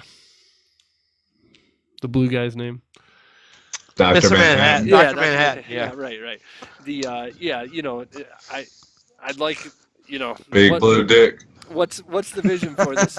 Is it one season telling the story of the Watchmen again, or is it something more than that? I'm curious. Yeah. I think it'd be cool if it was done closer to the book than the film was. Yeah, You know? either way, the changes didn't bug me in the film. I loved the film. I thought. No, it was yeah, awesome. Yeah, me But too. I agree just- with you. If they did it again with the same story, then yeah, make it closer to the book too. Right, because And- there's a lot of content in there that Yeah, you can't fit into a film that you can stretch out. absolutely. Yeah. But I'd like something more than that too. You know what I mean? I'd love to Yeah, hear that this They is can gonna play be, with that world. I'd be happy with that. Yeah, 6-7 seasons or something. I don't know. It'd be cool. So we'll see. Yeah, sure. So, and then last bit of news, Witchblade is relaunching. Top Cow is relaunching Witchblade. Nice. Coming out December 6th. It's going to focus on Alex Underwood, a reporter who becomes the new bearer of the Witchblade after a near-death experience. So the new Witchblade bearer. It's written by Caitlin Kitteridge and artist Roberta Inganata. So Nice. so Female writer. Yeah. Dig it. Female writer and artist. of course. Man, there's been a lot Which of is- female artists lately popping. It's good. Great. Yeah, it's cool. It's cool. And Witchblade is just that's like one of the first comics that when I first started collecting comics, I basically just bought all the Top Cow ones with hot chicks on the covers, and Witchblade was one of them. So we'll see if it's different this time around or what. I mean, think with a female writer and artist that they're probably not just trying to make it about hot Witchblade girl. What's interesting, Corey, what I'm reading is Caitlin Kittredge. She's like a traditional author. She did a bunch of dark fantasy and urban fantasy noir. Oh, really? She's also done adult novels. Oh, nice. So maybe your theory is wrong, Corey. Well, I like. I mean, she was pretty hot, so I liked. He likes adult folks. So, we'll see. But Witchblade's cool, so I'll check it out when it relaunches for sure. For sure. So, and that's it. Nice. It's your comic book news for the week. Sweet. We're gonna kick off GCNC's picks for the week. I think we've now moved to the format, which is totally awesome that everybody's going to have a pick to submit. So I'm going to kick it off. Mine's a little different this week. Well, I've got two. The first one is Tomb of Annihilation came out this week. Nice. And for get the out of people, the winery first. the people that read, I'm not going to, well, okay. I'm not going to say what. Yeah, this is a Sararak. If you've done Tomb of Horrors from way back, one of the original ones, that's him. And then second, we started watching Ken Burns' new Vietnam special on PBS. It's insanely long. It's like, I think, 90 minutes an episode, and there's at least 6 right now. I don't know how many, how long it goes, but if you check out any of his documentaries or anything, if you watch like Civil War or The War or the jazz one or the baseball one, it's just as phenomenal. It's really, really like wrenching stuff, but it's also, you get like a full scope of the history and the reasons why, and you get the Vietnamese perspective. So it's well-rounded, and it actually it keeps you engaged for, even a documentary that long. Like we weren't falling asleep by the end. I'll put it that way. Nice. That's my pick. Sweet. Jeff, what you got? Mine's a movie. The Big Sick has Kamal. I'm not gonna say his last name. He plays on Silicon Valley, which is another great show. But it's just a movie that turns out that it was a real life story for him. Oh. Gist of it is he's Pakistani, and they have arranged marriages, and he lives in the United States, and he doesn't want to have an arranged marriage, and so he meets this other girl, and they have their ups and downs, and then she ends up in the hospital, and it just tells the story. It's a really good movie. Really good movie. Just came out this year, a couple months ago, but definitely worth checking out. And the link will be there in the description. Nice. But yeah, The Big Sick, really good movie. Cool. Awesome. Mine this week, Nice. 50th anniversary of one of my favorite TV shows of all time, The Prisoner, starring saw that Patrick poster. McGoogan. He wrote it, he directs it, and he stars in it. He was originally asked to be James Bond, and he said no because of the womanizing part of James Bond. He's down with being a super spy. He's not down with being a sleaze. And That's Well, awesome. neither Yeah. was George Lazenby. yeah, just nothing. It's so cool. So I've got a soft spot for 60s stuff. in general. I love mid-century Mod. furniture. Yeah, I love the mod culture. I love the, all the Austin Powers stuff is making fun of it, but the stuff that's serious from the time, I'm all about it. It plays into my scooter fascination and whatnot as well. But that show was just super, like the style and of what everybody had and what was going on is as 60s as it gets. Also really cool directing, like crazy shots all the time and whatnot.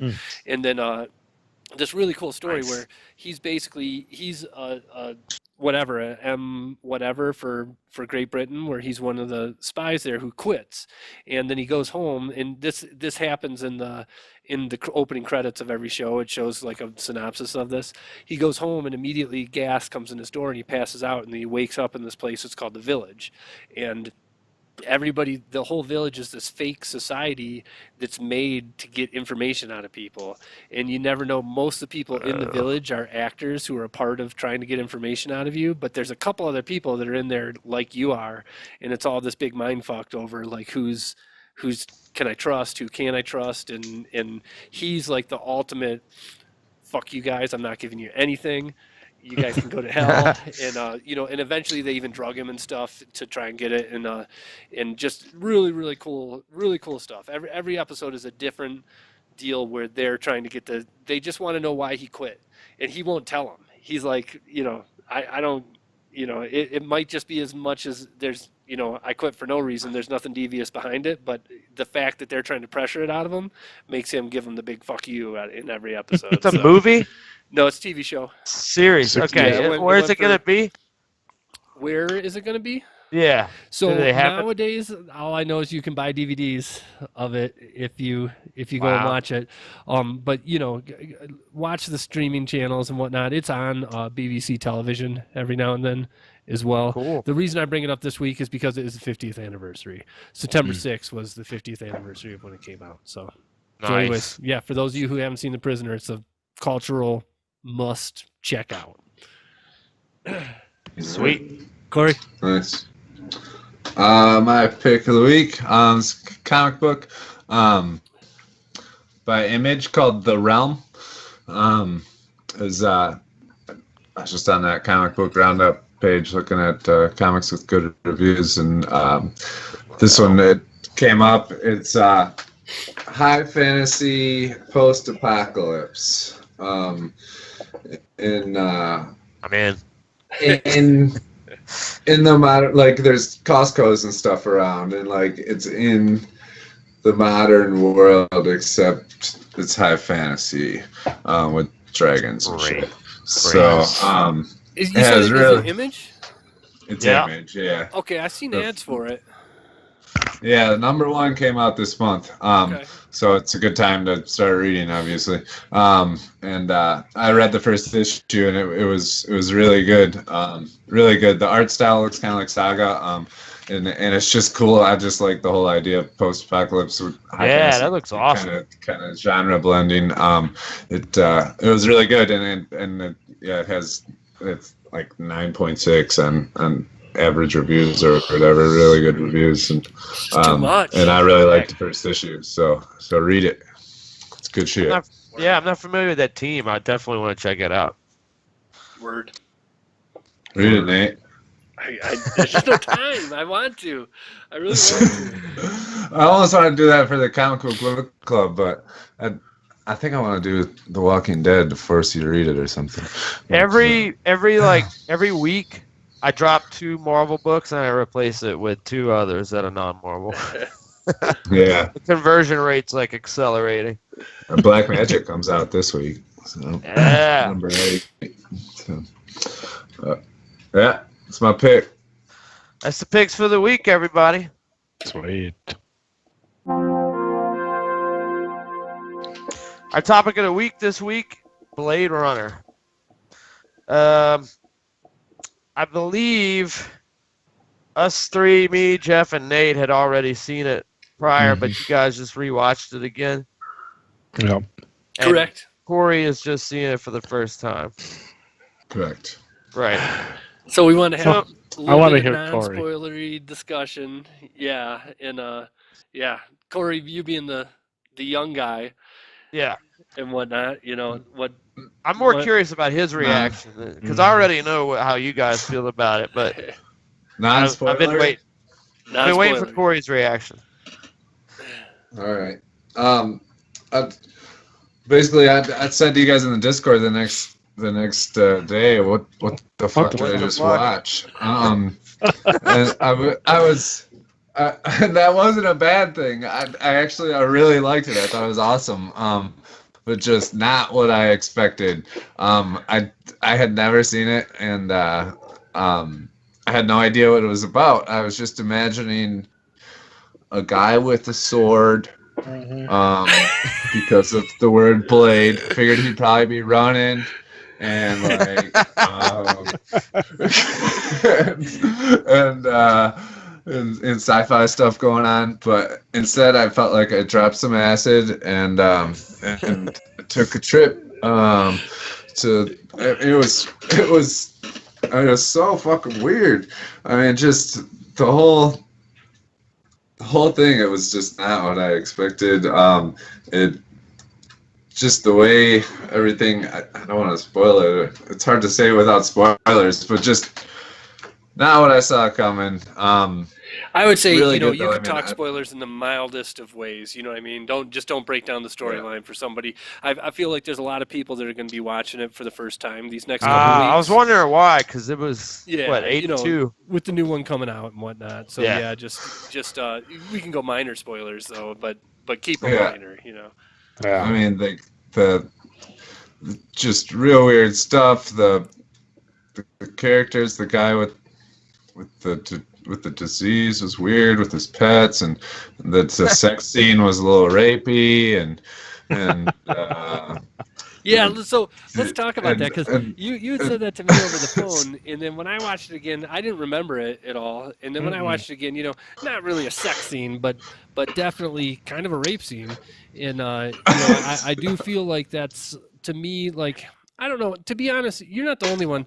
The term rapey in general, it seems like I never heard that until the past 5 years, and then a lot of people are kind of bugged by even stuff like Game of Thrones, where they're like, the rapey stuff kind of bugged me, and to me, like, I guess, to me, I feel like we're desensitized to murder, but rape isn't okay. Like, I kind of put them in the same category, and so it doesn't.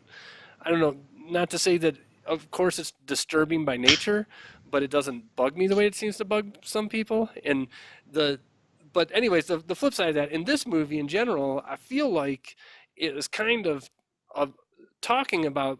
I felt like his character doesn't care about her because she's not a who person. she is. Yeah, exactly. Yeah. You know what I mean? Yeah. And so it's a little different, and kind of what that says about that whole, like, AI, once it becomes sentient, is it a real person or not, sort of thing. Yeah. I thought it was an interesting call, Yeah.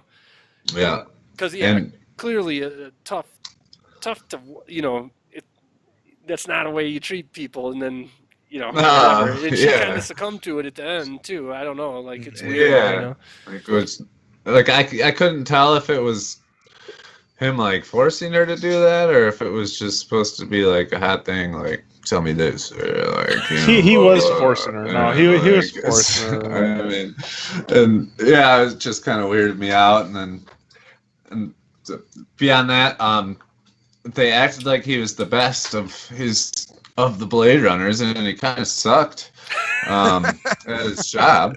It was not really that great. He got into some situations where he was getting his ass kicked, and it seemed like he lucked into a lot of it. I mean, he didn't even. Well, I don't want to spoil it. We know what you're saying. But I didn't see how he was the best of the best, for sure. I think he was old, but you know what I mean? Like, he was old, yeah. I think that was the thing, is that just he had the experience, so that's why they wanted him. Yeah. Clearly, and the other thing is, like, I felt like that they were a more advanced model than he was used to Yeah. messing with. Yeah. They were. Yeah. They were definitely, yep. But But that's why they put those restrictions on that model as well. Right. Yeah. But overall, I thought it was really cool. I mean, it was just kind of, it was not, like I said, not what I expected, but I really liked the whole vibe of it. I mean, I liked the premise. I thought it was really good. It's just now, like I said, I expected a guy running around with a sword or something, and that's not what it was. Like, well, you can't even tell what it is from the cover. The cover art is.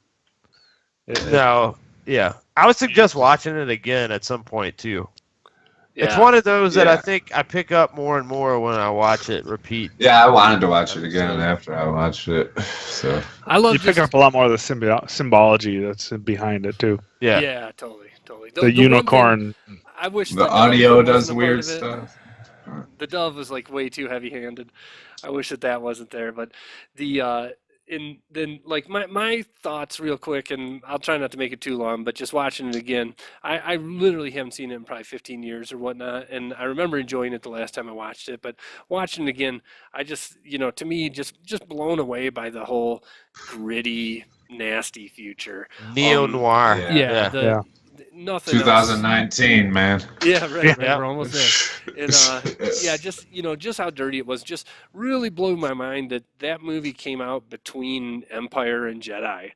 And Raiders. And yeah, just all that stuff going. But more for what's going on. You would think that with Star Wars blowing up sci-fi, that making something like that would be way more of a risk. You know what I mean? And just and they went for it. And then I'm sorry. Go ahead. Well, also, I mean, you look at the director, Ridley Scott. He had just finished doing Alien. Yeah, and that's very similar. Very similar. It was similar just in the directing and the shot and the cinematography, but the storyline was definitely not Alien, where Alien was very linear, and this one was not linear. Right. Yeah, for sure. And the other thing, I felt like crazy. I don't know if I was making too much of it or what, but so it seems like humanity's left the planet, and it like the rich, right, have gotten away, and the people that are left are like whatever. Most of them are like the people who can't afford to get away, and it also seemed weird that it was in Los Angeles, but everyone was Asian to some degree or another. I'm not sure if that was supposed to be Japanese or Chinese. Very Japanese. Yeah, I assume Japanese, but I don't know. And but they kept showing that Japanese lady on the geisha. The geisha. It's like why do they keep showing? Which would point to Japan, right? But was that trying to say something about that or not? I wasn't quite sure. I didn't know what was up with that. It was just like the only continuing white people that to you blow saw my either mind. worked for the company or were cops, right? Everybody else was Asian, so I thought that was kind of weird. And and I'm almost done, I swear. The scene with where the guy who was the builder, when he's in his apartment and all the different, she's hiding amongst all the different artificial dolls and stuff. Yeah, the toys. So cool. That's Daryl Hannah. Yeah. That scene, man, was so awesome, so freaky looking and stuff, and not really in place with the rest of the movie. Like the little weird marching guy and the bear and stuff like that. Like that's where the fuck is that coming from? That's not what's going on everywhere else. So I just really like that, and the one last thing I'll say is that I got on the internet afterwards and started researching everything about it, and real interesting stuff. I don't know if you guys had thought about this, if you've read about it before, but on the internet, the basic kind of debate is whether or not Deckard. Whether or not he is a replicant. And if you read the book, it deals with that a little bit more than the movie does. Sure. And like I guess the cusp of the people who say that he is that the unicorn dream and the fact that the cop at the end leaves the origami unicorn. I guess I'm going way too spoilery here. No. So that was a symbology. You gave warning. So but they're saying that the cop had access to his memories and was playing off of that. And so, but everybody else, including Harrison Ford, and said that no, Harrison Ford said that was not in my mind at all when I was acting it, that I was acting as a human sort of thing. And then the director, he's on record saying that it's purposefully vague, that he wants that to be up to your interpretation, sort of thing. It's ambiguous. He might continue that theme into the new one too. Yeah, maybe. So is the new one a sequel? Or Yes, it is a sequel. Yep. Okay. It's Blade Runner 2. Yes, right. Yeah, and it's him again. So I got hopes that I took it all over. You guys go too. No. I don't have that much to add. I think the book is very different. I mean, there's the same characters and some of the same structures in there, but it's a lot more philosophical. Yeah, I can see that. Yeah, it's something. And then it's called like. But I like both. Have robot sheep or something. What's it called? It's called Sheeps have a Do robot Androids Dream of Electric Sheep? Oh yeah, that's it. Okay. Yeah, and it goes into like how do you define it centers around the idea of how do you define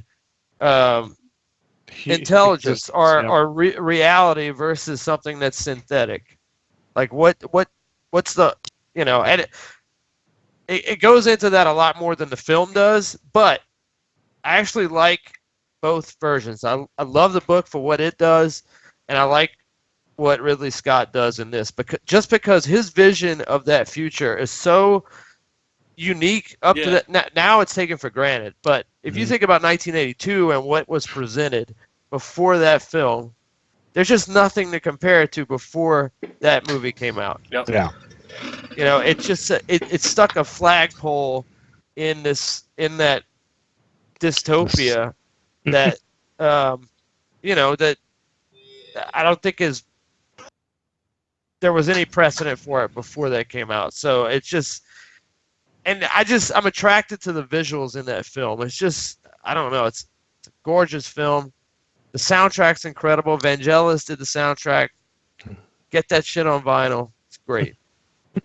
Yeah. So Vangelis, much like Goblin in the 60s horror films, much like what the Ragnarok sounds like.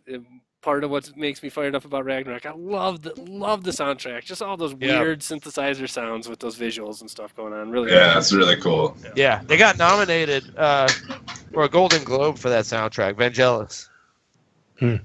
Yeah, it was awesome.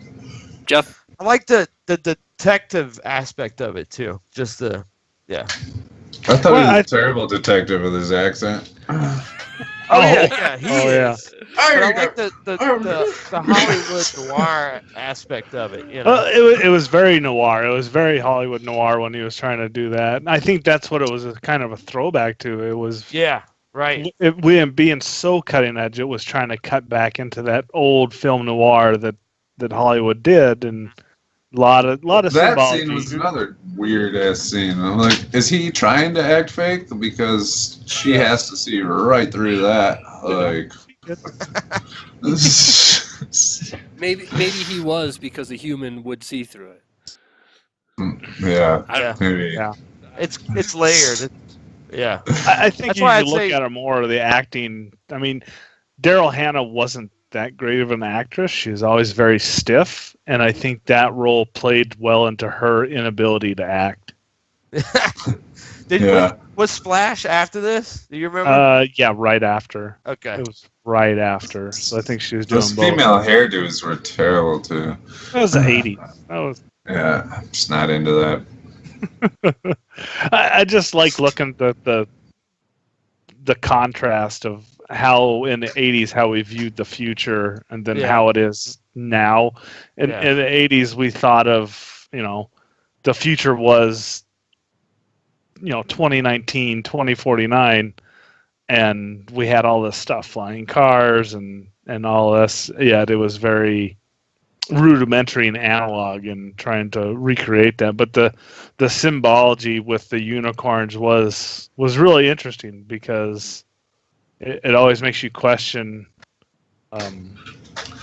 what the real motive. It kind of reminded me of Spike Lee in some of his films, with the ambiguity of some of the actions of the characters. Yeah. That chase scene. Yeah, I'm not going to detail it, but the chase scene. Wow, that was good. Yeah, for retirement. Yes, that's one of the highlights of the film for me. That is incredible. Well, the final scene with the dove was that too. I had to not look at it from this is old and that's their depiction of the future. Like I had to take away the oldness from it. Like how there's flying cards, but he's putting a Polaroid into the computer. Yeah, to newspapers. analyze it. Yeah, like well, they didn't know. I love the weather in it too. It's constantly raining, or it's like Ravenloft. It's like, you know, completely dark, or if there is light, it's completely cloudy. Well, and that ties into the theme that Ridley was trying to get. Nate says, you know, all the rich people moved off planet, work off, you know, getting away from it. So what you have left is just what's left to society, and it's a very bleak outlook. Corporate power looms large. Oh yeah, because everything that was corporate and big at the time was these huge, massive structures, and then the police are everywhere. The regular folk are just all living in Chinatown with geishas, and it was a mix between Chinese and Japanese. So there's a lot of ambiguity in that. Yeah. Yeah, I thought also just again, I can't remember his name, the guy who was the doll maker. Sebastian, right? Yeah. J.F. Sebastian. Yeah, so like the fact like he lived in that huge what was once a super decadent like condo place in the heart of LA, but all by himself. Like he had the 50 locks on his doors and whatnot when he went in there. So it kind of shows you that most of humanity's gone. But you know, the people that are running around there, they're living in the ruins of you know, of the cool parts of town. You know what I mean? It's like, it's weird. Yeah. Yeah. Watch it. It's weird. I think watching it again, it kind of weirdly got me excited for Cyberpunk 2077. Yeah, I hope so. Yeah, I hope so. Definitely. Yeah. If it runs in that vein, oh man. Yep. Yeah. So, is that it? We good? Yeah. So I just point out that the new movie 2049, is that it? 2046? Yes. Later on in 2049. 2049. It's coming out 2 weeks from now, and we will have a full spoiler discussion of that following that movie. And it seems like he's probably going off script. You know, he doesn't have a text to go back. He's probably just going to continue from the world that he created in the first one, you know? Yep. Hopefully it's good. Awesome. Yeah. Sweet. For sure. Every week we want to thank our viewerships and our subscribers, and this week we have 2 new subscribers that we want to thank. First one is Gamer for Fun to You. Nice. Next up, we got Gaming Community Zealand. Sweet. So we got 2 to pick from. We always do a name 50, of the 50. week, not to take anything away from the other people, but we do go down the list and pick a best name. I'm going to pick Gamer for Fun to You. Gamer for Fun to You. Rolls right off the tongue. Gamer for Fun to You. Yeah, unanimous. Unanimous. You're the name of the week. We got an all vote. Thank you. Nice. Yeah, thanks for the support, guys. Yeah, as always. So. Absolutely. Yeah. Oh, and I'm sorry, Corey. We are going to put, these people also have YouTube channels. We'll put their channels in our description. Everybody, please go down there, click on their YouTube channels, subscribe to them. Yep. Yeah. All right. Yeah. Nice. And so, yeah, as always, find our show on YouTube, youtube.com/GCANDC. We got our podcasts on iTunes, Stitcher, and Google Play, or directly at gcandc.podiant.com. And then Co. You need to delete that .co. And then our website, gamescomicsandculture.wordpress.com.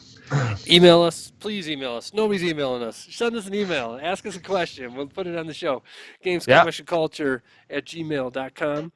Twitter, we're at GCANDC.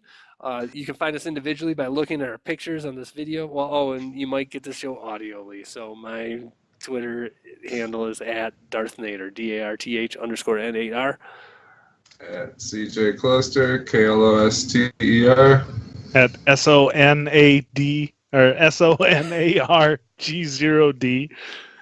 At Mossquatch. MOSSQUATCH. We're on Instagram now, Games, Comics, and Culture, all one word.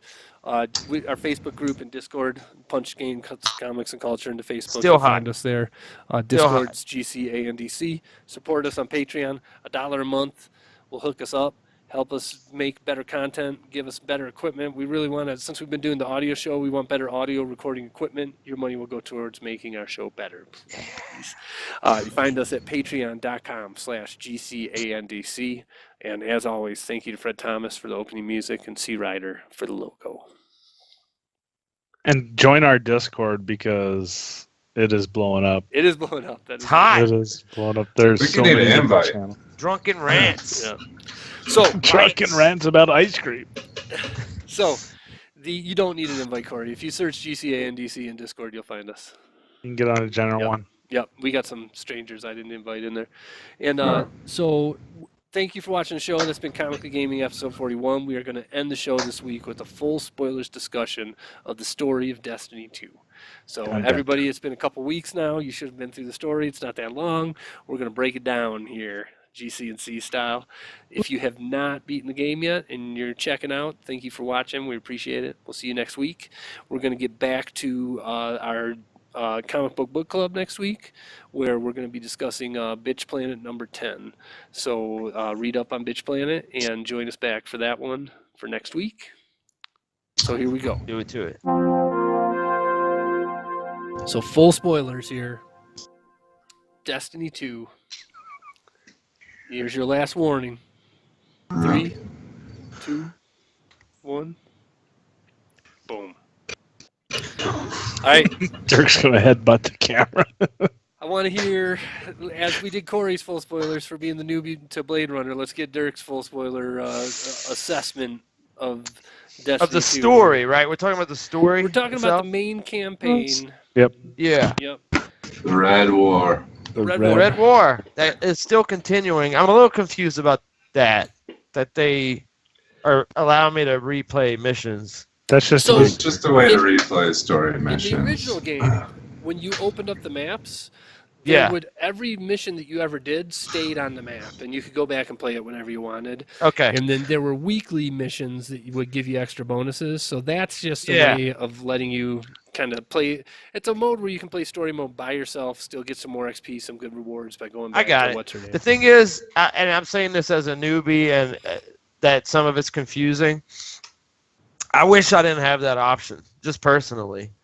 Because I want to be able to play the story mission again. Well, at least give me an option to like check it off and not have it as visible, because it's confusing to me. Like Well, the problem thought is you I had to accepted do it.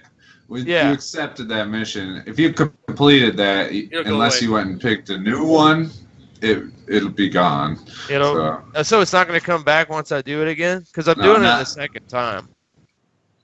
No, yeah. Once you do it, it'll be gone unless you go talk to Ikora and Okay. pick a new one. Then I don't have a problem. I just thought it was confusing, because I was like, oh, I got to go complete this before I can do this. And so I started doing it, and I was like, I already ran through this. What is it here for? So, Anyways, what do you think yeah. of the story? no, I love it. I love it. I love the story. I love the characters. Gaul. Was Gaul in the first one? No. Okay. No, I totally dug it. I mean, it's probably good that it's as short as it is, and I found that, I mean, it was a lot more difficult when I was doing solo stuff than having some teamwork. Oh, yeah. And yeah, I mean, I thought it was great. There was some investment in the characters. I think it's paced pretty quickly. So having a story that's that short, it's hard to get really lost in The character the building. lore.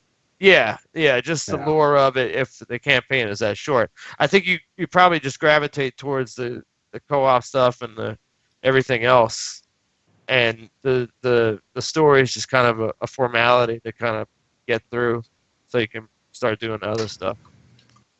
Well, every game has to have a story. It's just a way to get you immersed in it and learn No, it did. It all helped. the planets. Yeah, it got me into. I think if it had just started only co-op or whatever, I might not have been locked in. The story got me in which is, I guess, the point of it. So, Jeff?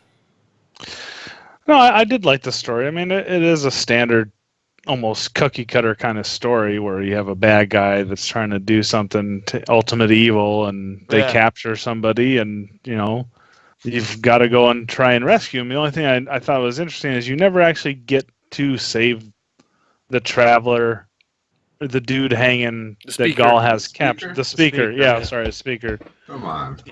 I know it's late, but you never actually get to see him ever again, and so, but you don't know if he's dead or not because they release him from his prison and his face mask falls off, and then they crush it, which sort of means that they killed him. Yeah, I mean he's not in the tower at the end, right?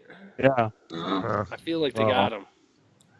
So, but I totally knew Gaul was gonna kill his boy too. I called it the second. I mean, they were bickering. I was like, that dude's gonna die. Well, and I thought that was very Sith-like, because Gaul was the student, and then he becomes the master and kills his master to take over. Oh yeah, totally. All powerful, but visually it was awesome. I do love the visuals in that game, and it is interesting. It really is. The sun surface was awesome. That section was crazy. I'd like that mission where you're trying to run. You have to stay in the shade, and Corey almost got roasted a couple times. I thought that was because a lot of times with games, with games they'll sit there and be like, okay, and they try and give you a sense of rushing through. Hurry up before this person dies, and you know that as long as you don't hit the next checkpoint, nothing's going to happen. You could stand there for eternity, and nothing's going to happen. But with that being in the shadows, so you didn't take sun damage, it actually added intensity to the game and a realism of you need to get there or you're gonna die. Yeah, that mission was they're waiting. The best mission in the game for sure. Yeah. Corey, what do you think? I'm sorry, did I interrupt you? I'm sorry. Well, I was just gonna say I think the only characters I really liked the progression that they seemed to focus on was Hawthorne at the farm and Cade.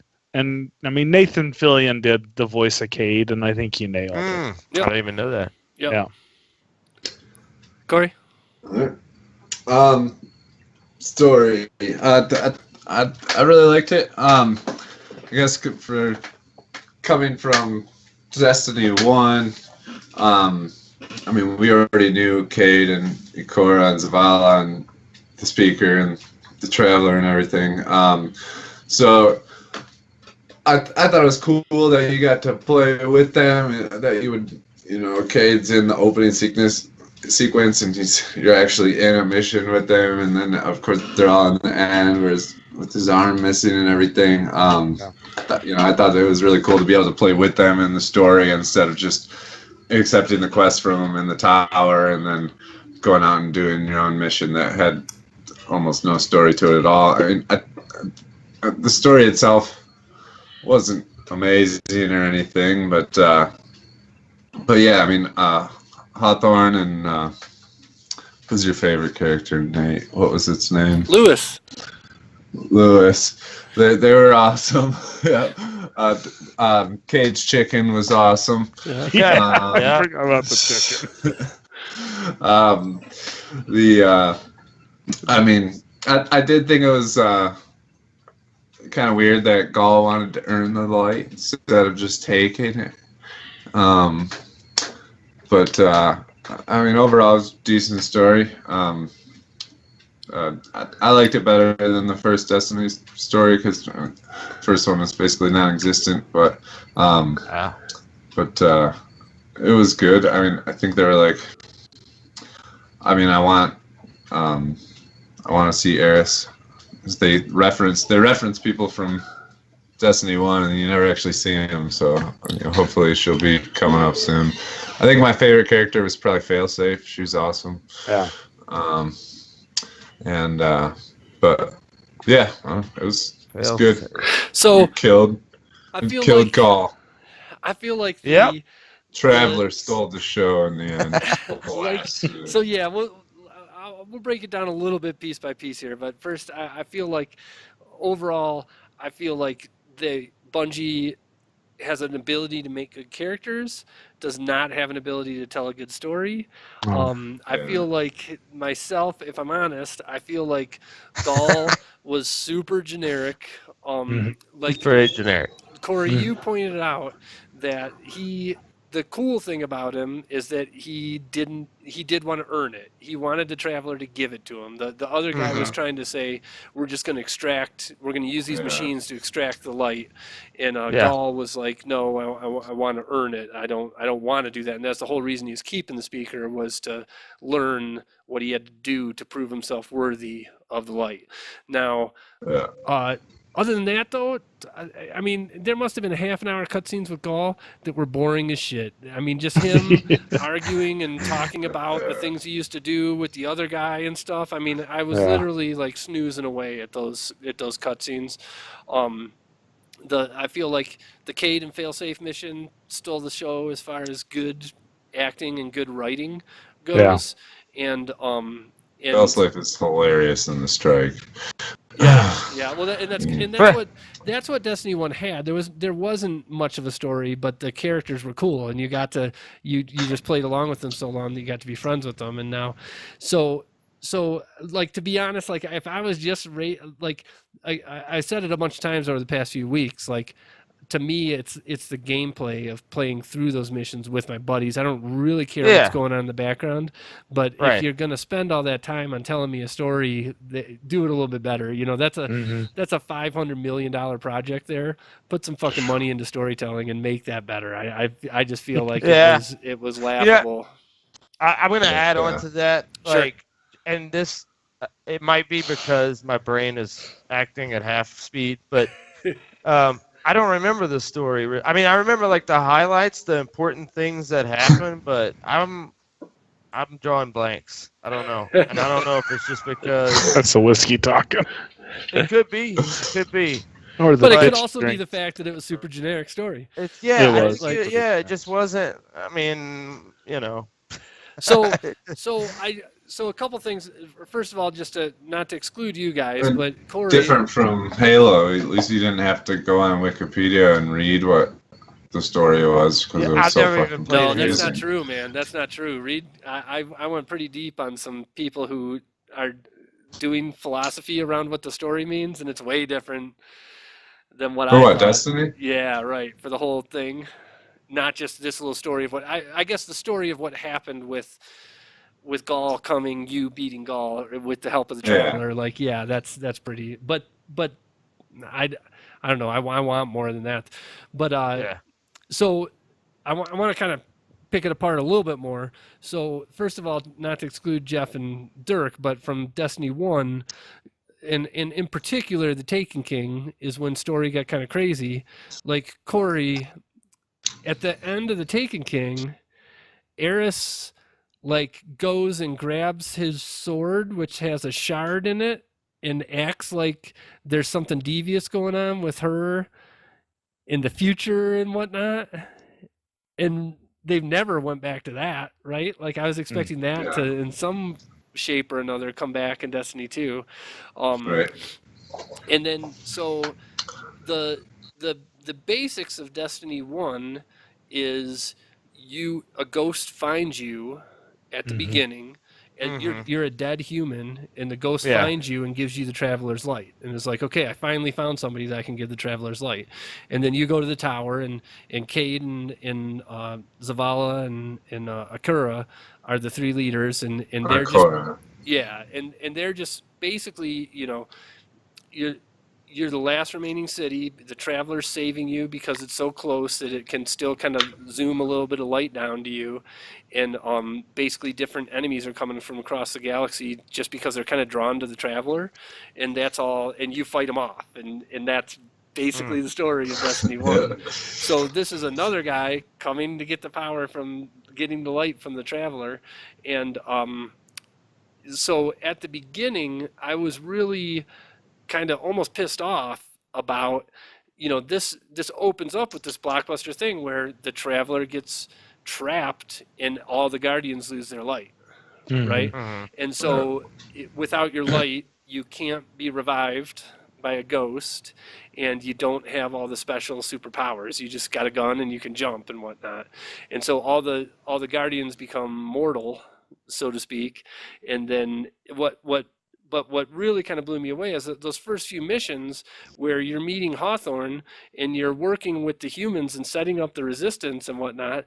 And I'm sitting there myself thinking, wow, this is really cool. I said, you know, now it's not this big story where you're this superhuman race, like just fighting aliens. This is like you're on the ground level trying to save humanity. You know what I mean? And then you get the call from Zavala and like, peace out, see ya. And Hawthorne's like, what the fuck? She looks at you and she's like, don't leave, we need you here. And you're like, yeah, sorry, bye. I was like, really? Did that really just happen? Like, I don't know. Like, to me, that was kind of crazy. I like some of the earlier missions better than what came after. I like that first mission when after you fight through and the Traveler's been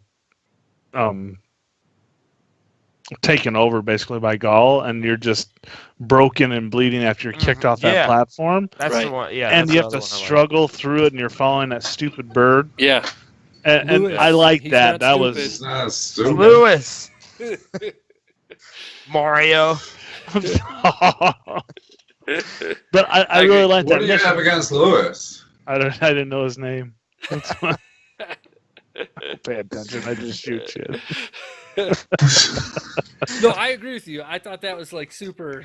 I thought that was great. I thought that was super compelling. Because they're like, oh, here's a gun. It's really shitty, but you can shoot wolves with it. Yeah. Yeah. No, I love that. So the DLC it's going to be extra story. Hold on, you're getting way ahead of us, Dirk. We're still at the very beginning of the game. You're jumping into DLC. So No, I mean I'm asking like since Destiny 1, is that how it worked? Like the story. DLC will be like 5 story missions, 2 strikes, and a raid. Okay.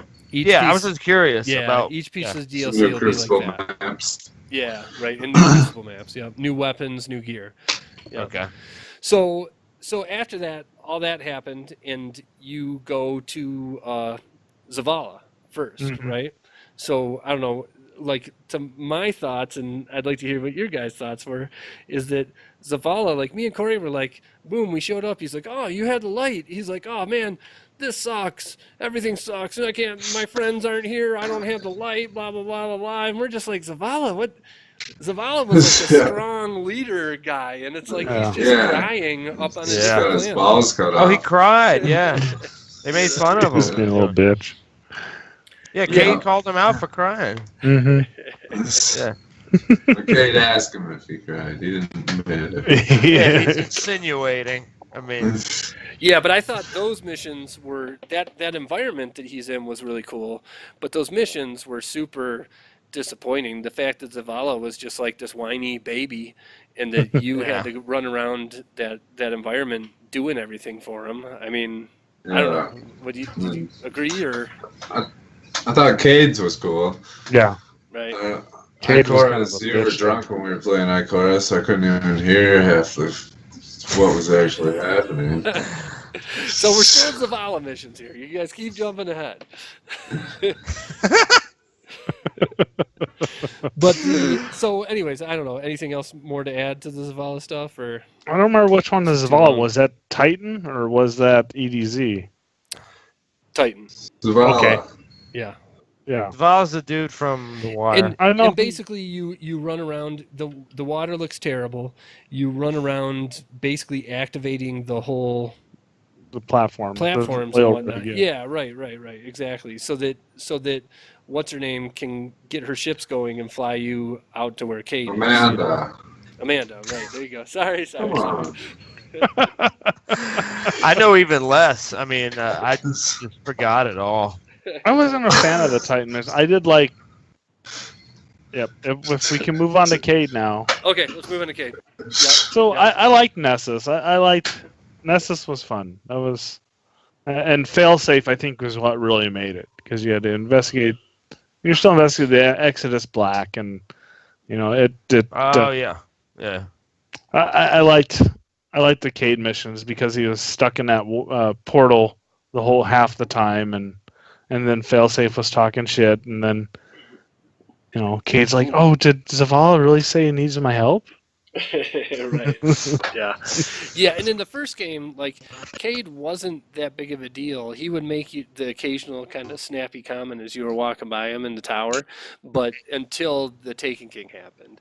The Taken King, the stuff that he did in the Taken King was even funnier when stuff was going down in the Taken King. Like, I'd recommend if you're not going to play that game, hop on YouTube and watch the cutscenes from the Taken King. There's probably not that many of them, and Cade's great in that. And so this was, like, to be honest, a return to form, but not as good. I thought, like, it was okay. He was good, but not as good. I think the combination of Failsafe and him is kind of what made that. Yeah. Yep. And then, so from there, you fly off to Io. Same story as Zavala. Whining. Oh, I don't know. They're attacking. Could you help me with this sort of thing? Like, it's like the whole deal. I feel like you're trying to force arm the team back together. Like, and then, so, I don't know. Did you guys have anything else to add to her missions? Or, I mean, I felt like they were the worst of the game. I felt like. She always gets the shaft. Yeah. So, and then finally, you go shut down the thing that kills the sun, which we already talked about. Best mission in the game as far as just the variety of things to do and stuff going on. And then, that final mission where you're fighting alongside the team. Okay, so finally they got it back together. You convinced them. And then, they're making this big point the whole time of the fact that they're immortal and they don't care. They're still fighting for humanity, or they're not immortal, I mean, and they're still going to get in there and lay their lives on the line and do all this stuff. Like, but then I'm thinking as this goes on, I'm like, okay, just like at the beginning, the story would have been better if you would have stayed and helped rebuild humanity. What would make this story better is if they all die and then it's you are the new leader of whatever happens next, sort of thing. But no, that didn't happen. They all made it. And, well, I thought it was kind of patronizing when Zavala calls Hawthorne. He refers to her as guardian at the end. There's like, really? Right. After all that, you're like, oh, we're gonna take what's her name, take the main character away from you. But oh, you did a great job, so we're gonna give you the honorary title as guardian. You don't get a ghost, but you get the title. She's like, yeah, I don't know. Get your shine. I'll be honest, I disagree with you. I thought that was kind of a sweet moment. Guardian. So the final kind of bit of thing that we didn't discuss yet is that the Traveler comes alive, gives you the light, and then you can just do your super over and over again to fuck up Gaul at the end of this sort of thing. And then the game ends with showing light returning like to the universe. So that's for those of us that have been suffering through this for 4 years now, the Traveler being alive again is a big deal. It's just been this basic hollow shell kind of barely hanging on. What is it? For as long as this has been going. That's a good question, Dirk. That's the Traveler. They don't explain. The Traveler came across the universe, and everywhere it touches, it makes people smarter, it makes things prosper, it makes civilizations advance. So when the Traveler came by Earth, civilizations advanced. But then Jesus. Right, but well, no, I don't think it's Jesus. There's not a parallel. I'm not being serious. Wow. But it at the same time, there's this whole like light versus dark thing, and I don't think we've really seen the darkness yet. No. They just say that the darkness is coming for it, sort of thing. That and Borg ship that shows up, right. And so that's the teaser, is the Borg showing up at the end of it, sort of thing. So that's got to be the raid. You'd assume. Yes and no. Simulated. I don't know that it is. I guess from what I understand, like the speculation that I've heard is that there are when the whole game first started, that they wrote 4 different enemies into it, and then that's the one that we haven't seen yet, so to speak. And one thing that I heard is people like theorizing and whatnot is that there are actually guardians out there that are fueled by dark instead of by light. Oh, Dark Sith. Guardians. Yeah. Sith. Yeah. Right. Nice. Exactly. So I don't know if that'll happen or not, sort of thing. But Ooh. and the one other thing that I heard a lot of discussion about is that I think is kind of a cool point about this is that the way that the first game kind of went is that in the way that I assumed that this would go is that you fight the whole game against Gaul, kind of defeat him or he gets away, and then he's the big boss at the end of the raid. And that's not the case in this. You know what I mean? The raid's something else altogether. And I thought it was kind of cool that you could beat Gaul or whatnot. So yeah, in a nutshell. Yeah. Well, Wow. It's a big nutshell. It's a big nutshell, that's for sure. It's like a big beaver nutshell. the beaver. Giant beaver. So yeah, giant. You'll have Hashtag giant beaver. hashtag big beaver. Hashtag big beaver. So you'll have to watch this last week's Labyrinth Lifers to know what the heck we're talking about with the Yeah. big beavers. Yeah, that's the only way. Gotta link it. You like big beavers? Check out Labyrinth Lifers episode 11. So anything else with Destiny? Big beavers pissing. Gosh, Squirting beavers. stop. Is this so? This is the last coverage of Destiny until we get some DLC. Raid content? Well, so content. we haven't really talked about the strikes. Have you even done a strike yet? Yeah. I have I not. did Wait. Yeah, we have. I did? Yeah, you did. Yeah, we did one. Yeah. Yeah, we did a I strike. forget. Yeah, so there's quite a few strikes, and then the raid. Okay. Yep, and then. So are y'all waiting on me for a raid? No. No, they're waiting on me too. I mean, Okay. when people are ready for the raid, they'll go play the raid. And What do you have to be? 280? 280. Okay. Yep. Doesn't take long. Dirk, It does take. I'm at 250, Dirk. Dirk, I'm gonna be with you. We'll just take our time. We'll get there. Yeah, think I feel about- good with the pace. Like I have been playing a lot more, and I tend to play late. Yeah. It's officially the slowest midnight masher of the group. Yeah. Yeah. Totally. Yeah, It happens. I like to play it real late. It feels like a game that's better suited for nighttime. It's a game that will suck your time After into the morning as well. Yeah. Yeah, Right. dude, it's been keeping me up. I don't stay up till 2:30. 3 o'clock. That shit has kept me up. Yeah. That has Yeah. not happened since honestly, junior high That's funny. for me. Yes. Or high 4:30 when we stopped doing the nightfall last night Yeah. after failing for the 6th time. All right. So that's it. Episode 71. Again, next week, spoilers are going to be Bitch Planet number 10. Read that. Check it out. Thank you, everybody. If you made it this far in the show, we love you. Really Love you. appreciate it. Yep. Peace. Ciao. Later. Later. Konnichiwa.